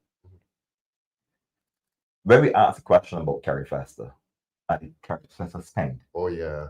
the response was that Too early for that. since 2018, Mhm. because there was a donation made to the hospital, and people were saying that how can the hospital then be crying out for $100,000, $100,000. Yeah. and it's all they spend Mhm. on Carrie Festa. Mhm. And the response was that prior to 2018, the hospital was getting $100 million a year, and Okay, let me tell when you're done. yeah, Keep letting me tell there, please. and Yes. and the prime minister was boasting, Mhm. indicating that the hospital is now getting $220 million on an annual basis, Mhm. but failing Still begging for but 100,000. failing to indicate that that was because of an introduction of a tax, levy, a yeah. tax on Barbadians to the tune of $100 million. That's right. Pedro Greaves has the hospital improved with this 220 No. million. And there we are. No, People staying in there and dying after 3 days. but we're both In in Annie. of taxing the hell out of Barbadians. Mhm. And again, I was listening to a call-in program where the Minister of Tourism is saying that this license fee, if persons cannot afford a license fee, Mhm. then they should out of business. It's so That's the insult to Barbadians. Who say that? The, Very the insensitive. Minister of That Tourism. if you can't afford a license, The fee, license you should fee, be out. yeah. So I'm saying that there are not You can get a bigger assault on That's an on insult. people. man than that. That's an insult. It's thoughtless for him to say that. Yeah. That's not Awful. very sensitive at all. Yeah, so that is my issue sometimes with these things, because they clearly show the disconnect between the Yeah, people. well, the content. Yeah. The content for people. If you don't have money, who are you? You don't exist. So you mean you don't care about the poor people now? Precisely. And we're seeing that it's more than a license. We're seeing Oh yeah, all these things that they're asking persons to pay, precisely. as much as the base said. Yeah, They're asking persons to put inside as well, with no concessions. with no So content. you have to go to course or one of the furniture stores and put in all these things now. One of They the want to issue, say something. one of the issue as it relates to Carrie Festa, a lot of those entertainers that came Mhm. did not stay in hotels, stayed in Airbnb. Oh, did they? Yes, a lot of them. Because the budget that they were allocated Mhm. could not afford to stay in a hotel. So, if the tourism minister had, a little bit understanding, I would have never put or advised the government to do Cry Fest in August. We now have Corpov in August, Mhm. and then you know that we had CPL in August. I would have put Cry Festa in September in that down period. Oh yes. Maybe they wanted to boost the numbers, the summer numbers. August. They wanted a August boom, perhaps. But if you want to be strategic and you want to keep people on island, On island, you would you would spread it, Oh, spread you it. would spread I it see. to September. Yeah. I see. And then I see. August, no planning. October, we have the guests that on the break for the 1 week, Yes. Hmm. Yeah. and then we go straight into our independence. Where, but like I said, those persons don't really think or don't really have an understanding how to really blend the product. Mhm. Mhm. And you know why this point is so important? Mhm. Because there are Barbadians working in hotels now on 3 day, Yeah. 3 day Or schedule. laid off. Right. Some got laid off completely. Correct. With this minimum wage, both. Yeah. They So, was always talking so- about that. if these $252 minimum wage at the same 3 years that they're speaking about. Mhm. so Mhm. if And this is on Airbnb, no, it has nothing to do with the Airbnb. but let's not attack me. But if the government really cares about Barbados, they must sit down and think through the policies, right? Now you have people home or working 3 days a week. because of the policies of the government. Say that again. I said we have people now on the breadline or Yeah. working 3 days Yes. because of silly policies Of of the this government. Barbados Labour Yes, Party-led yes, government. Yes, and the people must be made to understand that, Mhm. that because of the government's bungling of policy, people are suffering. Oh Yes. yes. Yeah. It's an interesting point, Comrade Leader. We talk about this because I think it's all about optics of this administration as well. Mhm, mhm. We talk about the unemployment being as low as 6%. That's a joke, bro. But what you're saying there is what's actually happening because people are working these 3 days per week, or you're having the bushing program persons working There's a lot 1 of week on unemployment. and then 2 months off. Yes, So yes, therefore, you're already filtering the numbers here. You know? So they're counting those people among the employees. And yes, The week on, those week are off, they're being counted and the in 3-day employment week. numbers. So imagine how Barbadians are hurting. You're working 3 days a week and you got high taxation. Right? People are really feeling the pinch. Mhm. Yeah. Let's look at this current climate. Back to school. Mm.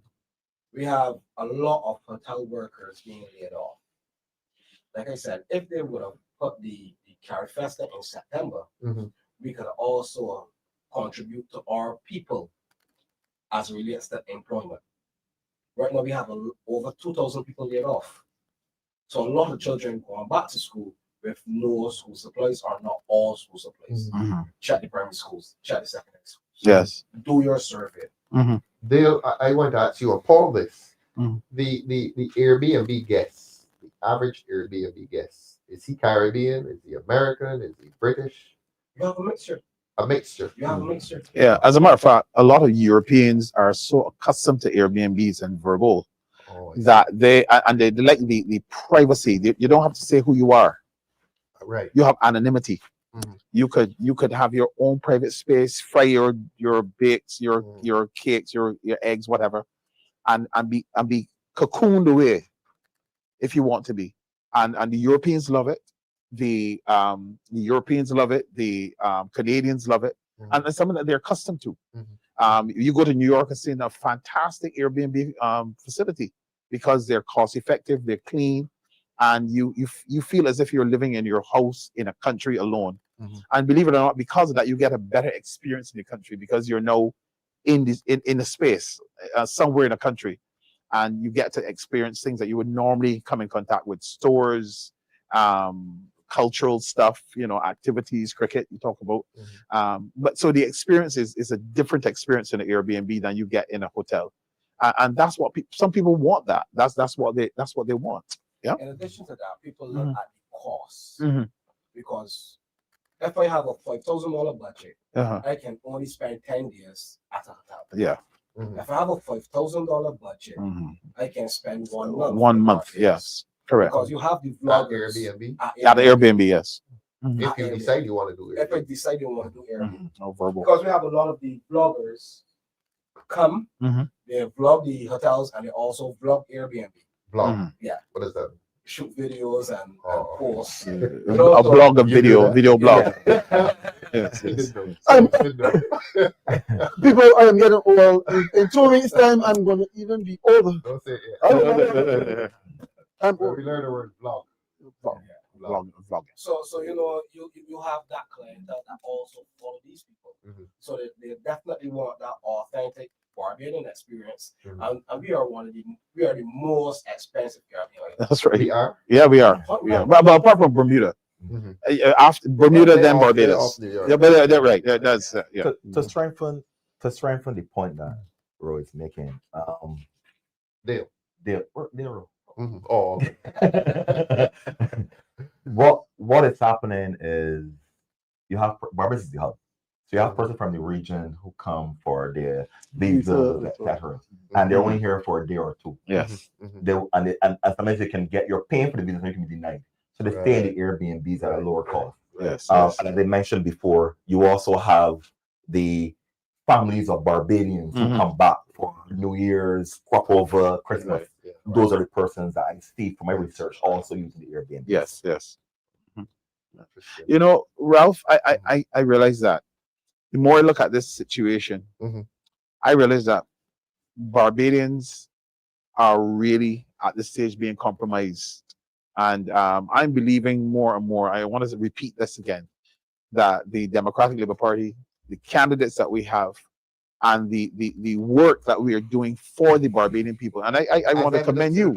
Yes, I mean, I commend you for leading off on this debate in the Parliament. And I'll tell you, we are at a point where I believe that Barbadians are ready to accept us as the next government. I think we have been able to demonstrate through the wiretapping bill, through this legislation with the tourism product issue, the tint, any significant issue, even the educational issue that came up where children were given a census to fill out without their parents' permission.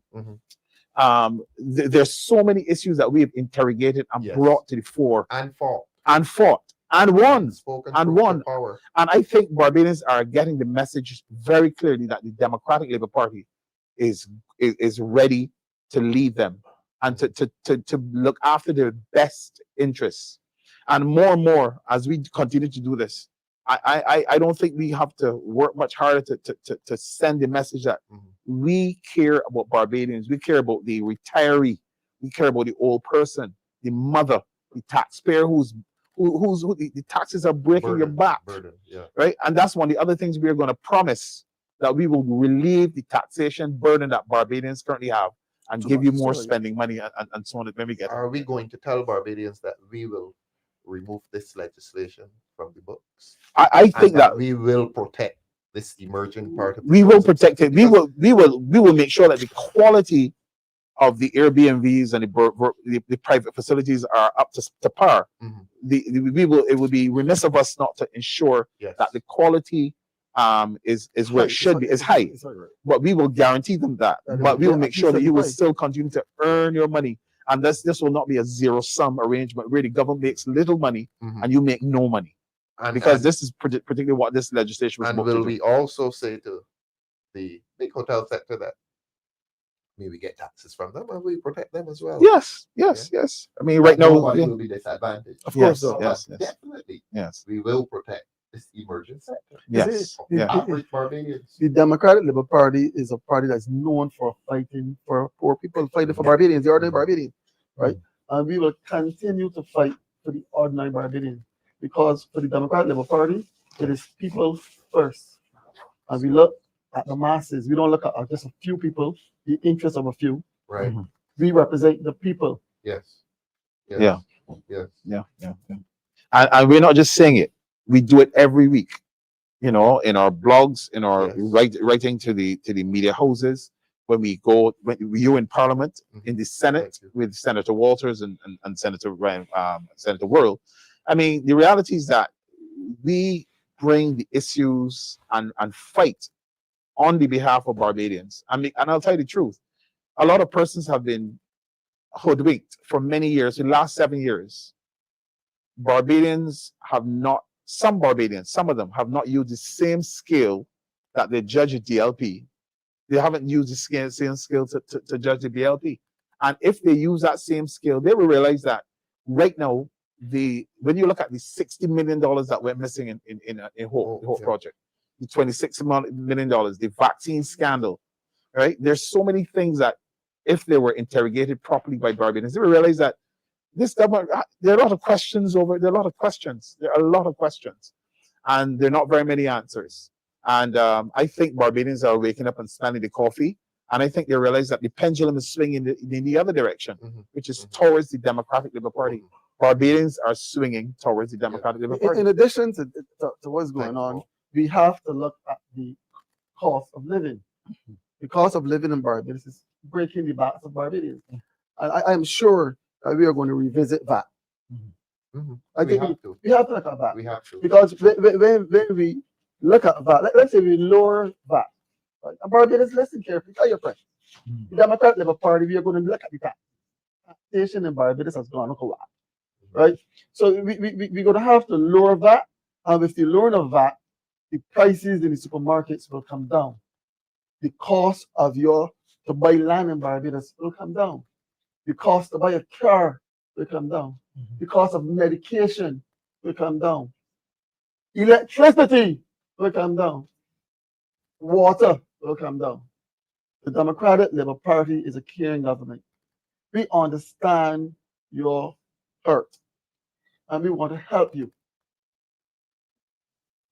The Democratic Labour Party is ready, as I said, it is willing to take the reins of this government again.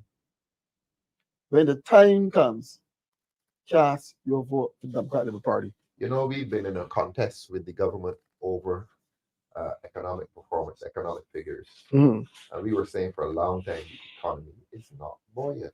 The economy is not booming. Prime Minister said that in 2024. Ryan Strong came and repeated it in 2025. And we kept saying, no, the economy is not performing. That this so-called growth is inflation. It's numbers. It's a numbers game. A numbers game, yeah. Mr. Abed. Yes. We all heard what Mr. Abed said recently. You heard Paul? I heard it. What did he say? He said that he wasn't very happy with the sales that were happening for school time. And he didn't believe that Barbadians had a lot of spending power. He said something else too. There's an increase in the people that need help. Yes. Oh, yes. Yes. The social there are people services. who come in and literally beg. Yeah. And the numbers are We are higher. increasing. Right. And he challenged the central bank. In fact, there's a correlation between crime and poverty. Of course there is. And And Barbadians- unemployment. If Barbadians are doing so well, white people are committing But committing some crime. I was so amazed that, I mean, he sounded frustrated. Mm. Because if he say last year he was encountering people who are enduring hardship, and this year the numbers are going up, and he got so angry then went on to say, but the central bank is telling us something different, and the number is not adding up. Now this is a prominent businessman, high profile businessman. Yes. But he reached the point where he had the courage, and I suspect that courage came from anger, because it is difficult to live in a society and live well and have a lot of money while people are suffering. I don't know how people do it. And you said Our biggest sector is the tourism sector. Our biggest sector is the tourism sector. And as a Democratic Labour Party government, we would focus on the slow period as it relates to this sector. So if this sector, the September being the slow period, as a Democratic Labour Party government, we have to put stuff in place. Because when you look at Mr. Abed, Yes. that strain would come because when you have over 2,000 unemployed At that Unemployed. critical time. in Yeah. that time, Yes. what do you expect? Yeah. You have over 2,000 households. Yes. Then you got some guys that have 4 children. Then you have some women that have 5 or 6 children. How or why every year for the past 7 years the government saw this cycle and did not put nothing in place to cushion it? Yes. Yes. We will always have the strain. The crime will increase around that time. Crime will always increase. In addition to that, the Democratic Labour Party government, we would tie a relationship to start a breakfast program. We can also have a relationship with corporate Barbados to help us cushion the textbooks. Because textbooks in the primary schools, you have to pay per each textbook. That's ironic. So you pay for the primary, but you get them free and Yeah, free and secondary. Free and secondary. What I'm concerned about too is housing. Housing for Barbadians is still an issue, especially for first We're time going to do a home. separate program of housing. Yeah, I but I want to just- bring it back to tourism. Okay, we go back And, there. and you raised an interesting point about cost of living. And I grew up following the political debates and so on. And you always heard that, oh, they always let me look in the camera. You always heard that when you put more money in people's hands, they spend more. Yes. And the economy genuinely grows. Oh yes. And if they're challenging us to do something differently, this party has to consider putting money in people's hands. So is it a possibility that we could reduce a little bit? Well, you reduce taxation. Right. I'm talking about income. I feel Something that like we that. should But reduce neither income you tax. nor We're not going to make policy on TV. On TV, no, Right, we're not but gonna make it. I want to tease you a little bit. Yes, please. Barbados, I'm doing it on your behalf. You know, I think that we should reduce income tax just a little bit. Income tax on that. You've got to put. You have to. You put have money to. in. You And have then a you're choice. spending more money. Yeah. Increase people's spending power. Yeah. Tell your friends at the DLP are thinking about you. Yes, indeed. It's a fact. You agree, Pedro? Increase people's spending power. Yeah, I totally agree, and Dale was talking about the Carry Faster, etc. And one of the things I want to put out there is that there are still some vendors that still need to be paid from Carry Faster. Oh, good yeah. heavens. Oh, yeah. I've been You serious? traversing the communities and even speaking to some in our candidates meetings, etc. Vendors have not been paid. Some vendors That have is not What they been awful. paid for the monstrosity at Newton Yeah. with And the ears. it hurts me when we talk about the economy, etc., because I have constituents who are indicated to me that they've not been paid. And because they've not been paid and they're not working, they can only send the school the children 3 out of 5 days per week. This is happening in Barbados. It's happening in Barbados. Pedro Greaves, I things said are that. putting up I say that at Rumble Shaw unbelievable. meeting on Sunday. And the BLP sent a lady out there to say it's not true. That people are suffering. People are suffering in Barbados. Yeah, they are. They are. And anybody who denies that must be a start with their head in the earth. So when you mentioned what Abel said, I see that frustration as well. You He's see talking it about. I see it as well. Yeah. Not just in my constituents, but where I come from, people are struggling. Yeah, people are struggling. And not only working class people, but middle class people. What we have done in Barbados is that we have removed the middle class income. Yes. Middle income bracket. Yes. Because you had a lower income, the poor people, you had a middle income, you had the well-off. Upper middle, And upper you, middle. what happened really and truly was the middle income persons were able to assist the lower income and the poor people, their families, their cousins, their friends. But what's happening now, because things are so hard on the middle income now, Yes. it's all paying for themselves. Yeah, Precisely. yeah. So You they know have that. nobody to fall back on. You know, El Bar created, and you always make this point, comrade leader, that El Bar, by virtue of providing Barbadians with free education, created the first and largest middle class that we've ever had. Yes. Oh yes. And so we had the small, rich, upper middle, and lower middle, and then the poor. Poor will always be with us, according to scripture. And by creating that large middle class, Barbadians were able to afford, build, travel, build houses, get professional qualifications, and so on. Every time the Democratic Labour Party comes into power, the middle class expands. Yes. And every time the Barbados Labour Party comes into power and they're doing what they're doing now, Look at what they're doing. the middle class of Barbados is shrinking This disappearing. legislation is a direct assault. It's a direct assault. Middle So we class. are having a diminishing middle class where there's no significant upper middle anymore. And Barbadians are having less spending money Yes. to buy. So and you can look any Barbadian in the face and say, how much are you getting when you go in the supermarket? When last were you able to consider traveling? How much money do you have when you travel overseas? How much can you save? How much can you save? Do you have any savings? Right? How are you managing to do your car payments? Yeah. These are real lived Barbadian experiences. Yes. And we need to more and more people need to come together, come to the reality is that the majority of Barbadians are having this experience. This is what the majority of Barbadians are experiencing. Hardship. Let's call a spade a spade. This Barbados Labour Party-led government is not friendly to the average Barbadian. It isn't. No. They're looking after their own friends. Yeah. Precisely. And this legislation, let's come back. This to the legislation, yes, tourism. yes, I have a question. Yeah, please. So Coming to I you right have now. my Pedro. property in the city that is valued 135,000. Mhm. A whole nice travel house. Yeah. And if I don't have the Every circle. the health, the fire, No, and the liability insurance, I'm gonna lose my property. no. According to this bill, But I'm a pensioner that collecting $600 a month, and I'm using my property as Airbnb. If they charge you according to this and bill, you go before the magistrate can obliterate you Obliterate. according to this bill, by fining you $250,000. and I So go people, you see what happen when you have a Barbados party government. I see it. It'll come to you. And look, we broke the news here tonight after StarCon, thanks to StarCon, that this legislation about which we complained last Tuesday, the House, they're now withdrawing it. For the what, third, fourth time? Fourth or And fifth. this is a government that people can be happy with. Mhm. Pedro, you're a cricket man. Pedro Greaves is can I say this? Pedro is a big shot in the BCA, Barbados Cricket Association. And Pedro wanted to come to the cricket clubs because I've been arguing that, like I have for the rum shops, and they find it ridiculous.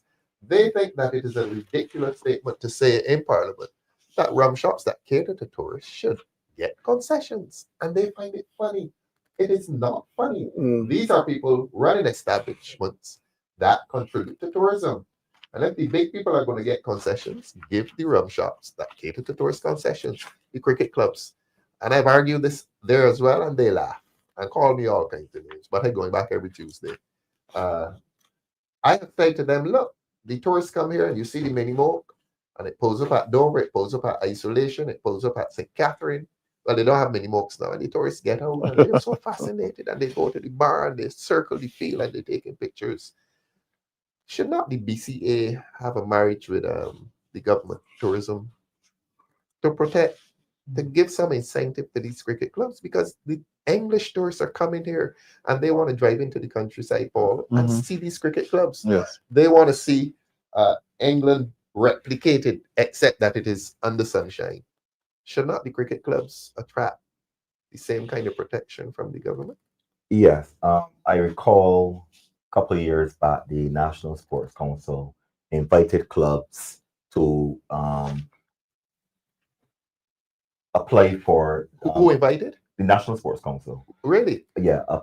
Invited clubs to Oh, yeah, apply for $5,000. $5,000 that could go towards covers or other things. $5,000 Yeah, $5,000 for the clubs For or the- the for the- association? for the clubs. For the clubs. Oh, for for the the clubs. clubs. Yeah. Okay. Okay. So I think it missed the mark in it. So world clubs were appreciative of it. Mhm. I think it's still missed the mark we're talking about now in terms of infrastructure development. Mhm. So really, so when people come there, the bathrooms are working properly, Right, etc. right, So I right. felt like it's improve the facilities. Yes, You yes. have some pavilions that the roofs were not were leaking, etc. Mhm, So I yes. think that the money should be spent more in that regard at that point in time. Mhm. However, Mhm. the clubs, yes, there should be some unity there between government and the BCA, because the clubs do need a lot more as relates to drainage for the outfields, Yes. etc. And one of the things about community tourism, if I go to a ground, we mentioned Isolation Cavalier, it's a very beautiful ground. Empire, there's actually food at Empire every single day. Oh, is there? Yes. Yeah, they And have a there's good spirit at Empire. very good club life. Yes. The club life has fallen off a bit at St. Catherine. It But the has. point I'm trying to make is if you go around Barbados at the various clubs, one is you can add a little like kiosks or whatever around the area. So persons in the community can still be able to play their trades, But they sell put up- paintings, they put up fences. paintings around them. Right. But if we can have kiosks around, look at artists can go and they can sell and, Correct. and make it really a community On oriented occasion, thing. yes, But that it's yes. so that is my vision that I can see for community oriented stuff for the clubs in Barbados. The marriage between sport, well, Yes. cricket more Yes. specifically, and Mhm. tourism. Yeah. And they're not doing it. Because nothing really happens at these venues outside of the football and the cricket, etc. Precisely. Nothing really happens. So Precisely. you have persons who are working there, the custodians during the day, but and no real activity. One of the things as well to the community centers as well that are attached to these pavilions. Yes.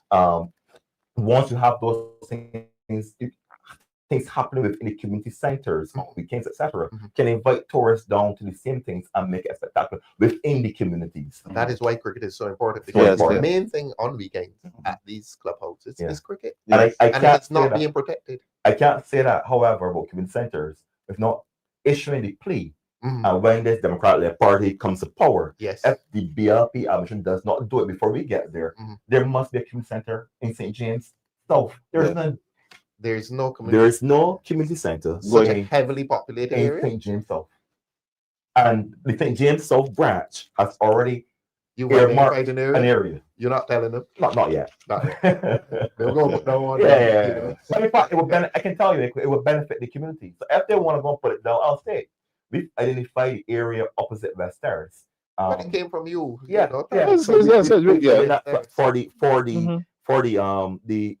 the community center Center. in St. James. In So St. you've James, had a whole generation, Pedro, of children who have grown up, let's say West Terrace, Wanstead, husbands, and they have grown up in communities without a community center. Community center. Yes.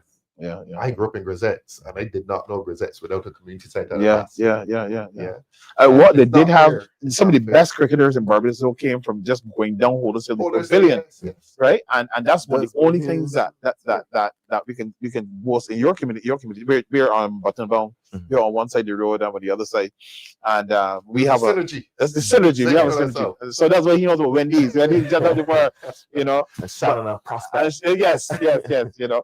So I mean, this is what we would like to see more of in Barbados, man. You know, I think that when young boys and young men come to Barbados, or young women come to Barbados, volleyball teams or whatever, it leaves an impression. The DNA of Barbados is impressed on them, and they want to come back here with their kids and with their loved ones and so on, because it's not just a no investment; it's a future investment. Yeah. And this is stay in a 5-star hotel. they want, and they may even stay in a 5-star hotel, but they want to walk around and show their kids and their husband, this is where I was when I was 17 or 15, Yes, that's right. and so on. And so it is not just, it's an investment in the future.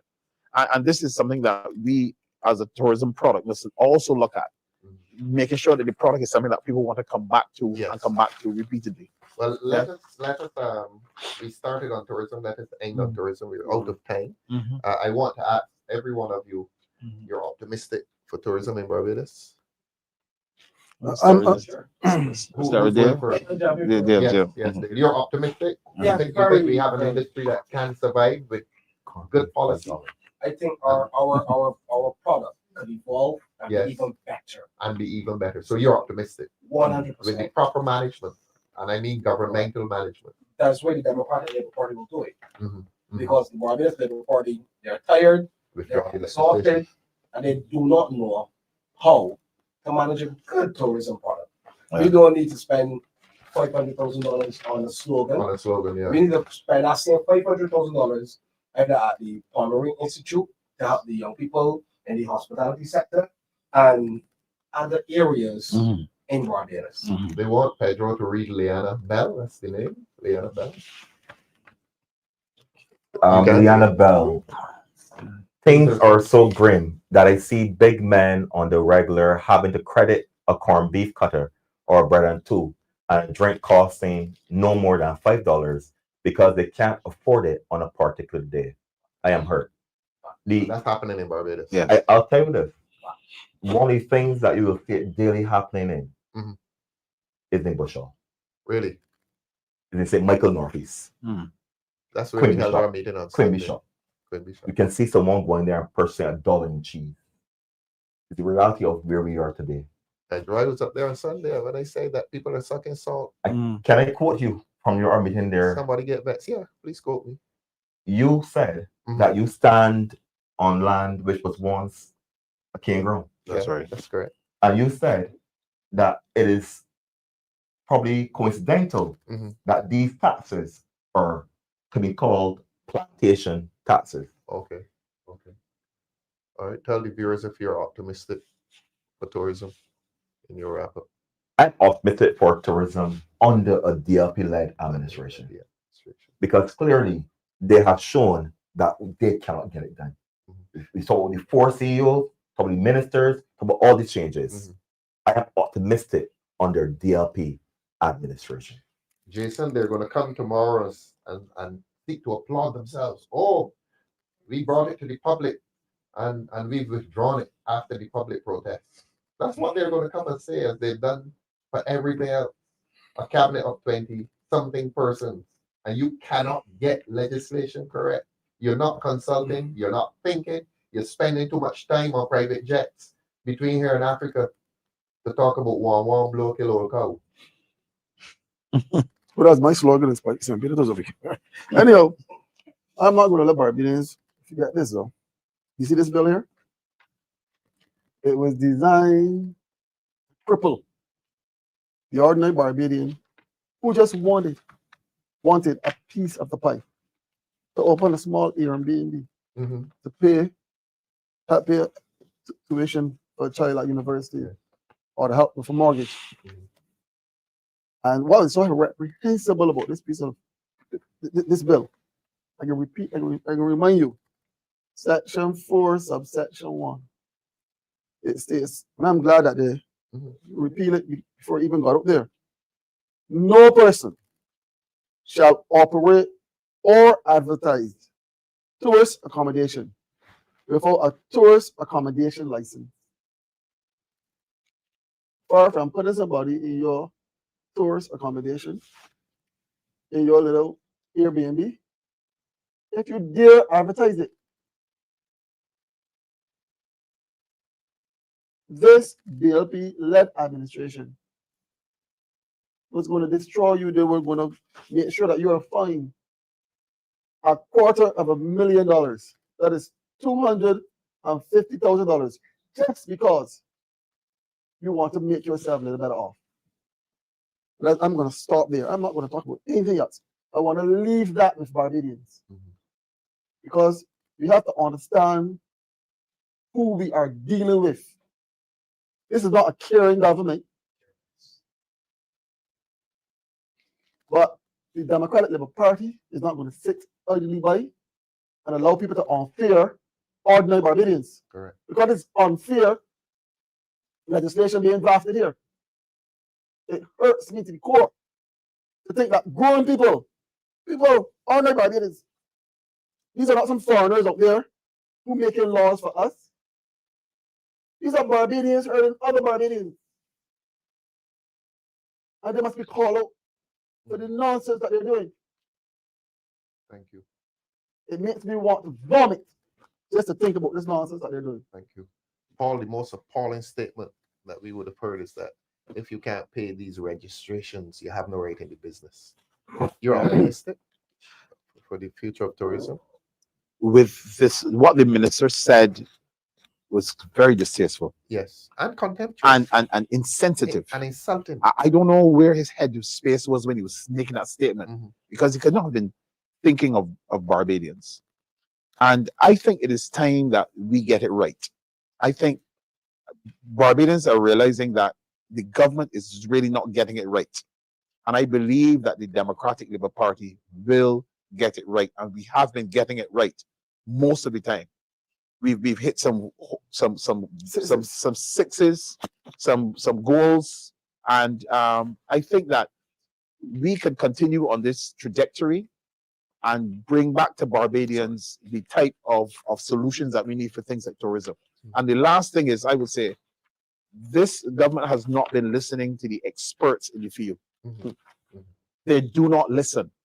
If they've been listening to the cracks in the areas, in the ministries and so on, we would run a lot better. But right now, I'm telling you, they are not listening. They're ignoring. They're doing whatever they want for friends and family. Enough is enough. Let's get it right. Enough is enough. Barbadians, please, when they come tomorrow and tell you that they are congratulating themselves for withdrawing it and that they have listened to Barbadians, they ought to have listened to Barbadians before they brought it to the cabinet. And they ought, at cabinet, if they had cared for Barbadians, they would not have brought this legislation to the House. Yeah. There is nothing for which they can congratulate themselves about in relation to withdrawing this legislation. This is the third or fourth time they've done it. Please do not give them a fifth time. Do not give them a fifth time. This has been a wonderful program, gentlemen. We're going to be back on Thursday. We will, I don't know if we'll discuss this again, but we just might do.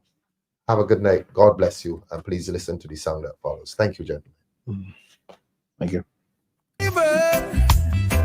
Poor man like me got the same problem. Thought we were keeping honeybees, but we bees and making no honey. We ain't getting no money. So we want to know who the bees working for, who getting all the honey, and who making all of the money. If you got bees who ain't making no honey, you ain't getting no money. What you gonna do but smoke them out? Smoke them out. Smoke them out. Smoke them out. Where is the queen bee? She's still flying all over the place on expensive private jets, using taxpayers' money. She ain't care, cause the hive can't make honey if she in there. She she forget that we hire she to make honey so that we could make money. We wanted to know what the workers doing if we hive up no honey. We started a fire to smoke them out, and now getting attacked by stinging bees who were disguised as honey bees. Whoa. So we want to know who the bees working for, who getting all the honey, and who making all of the money. If you got bees who ain't making no honey, you ain't getting no money. What you gonna do but smoke them out? Smoke them out, smoke them out, smoke them out, smoke them out. Oh, yeah. Where is the queen bee? She's still flying all over the place on expensive private jets, using taxpayers' money. She ain't care, cause the hive can't make honey if she in there. She forget that we hire she to make honey so that we could make money. We wanted to know what the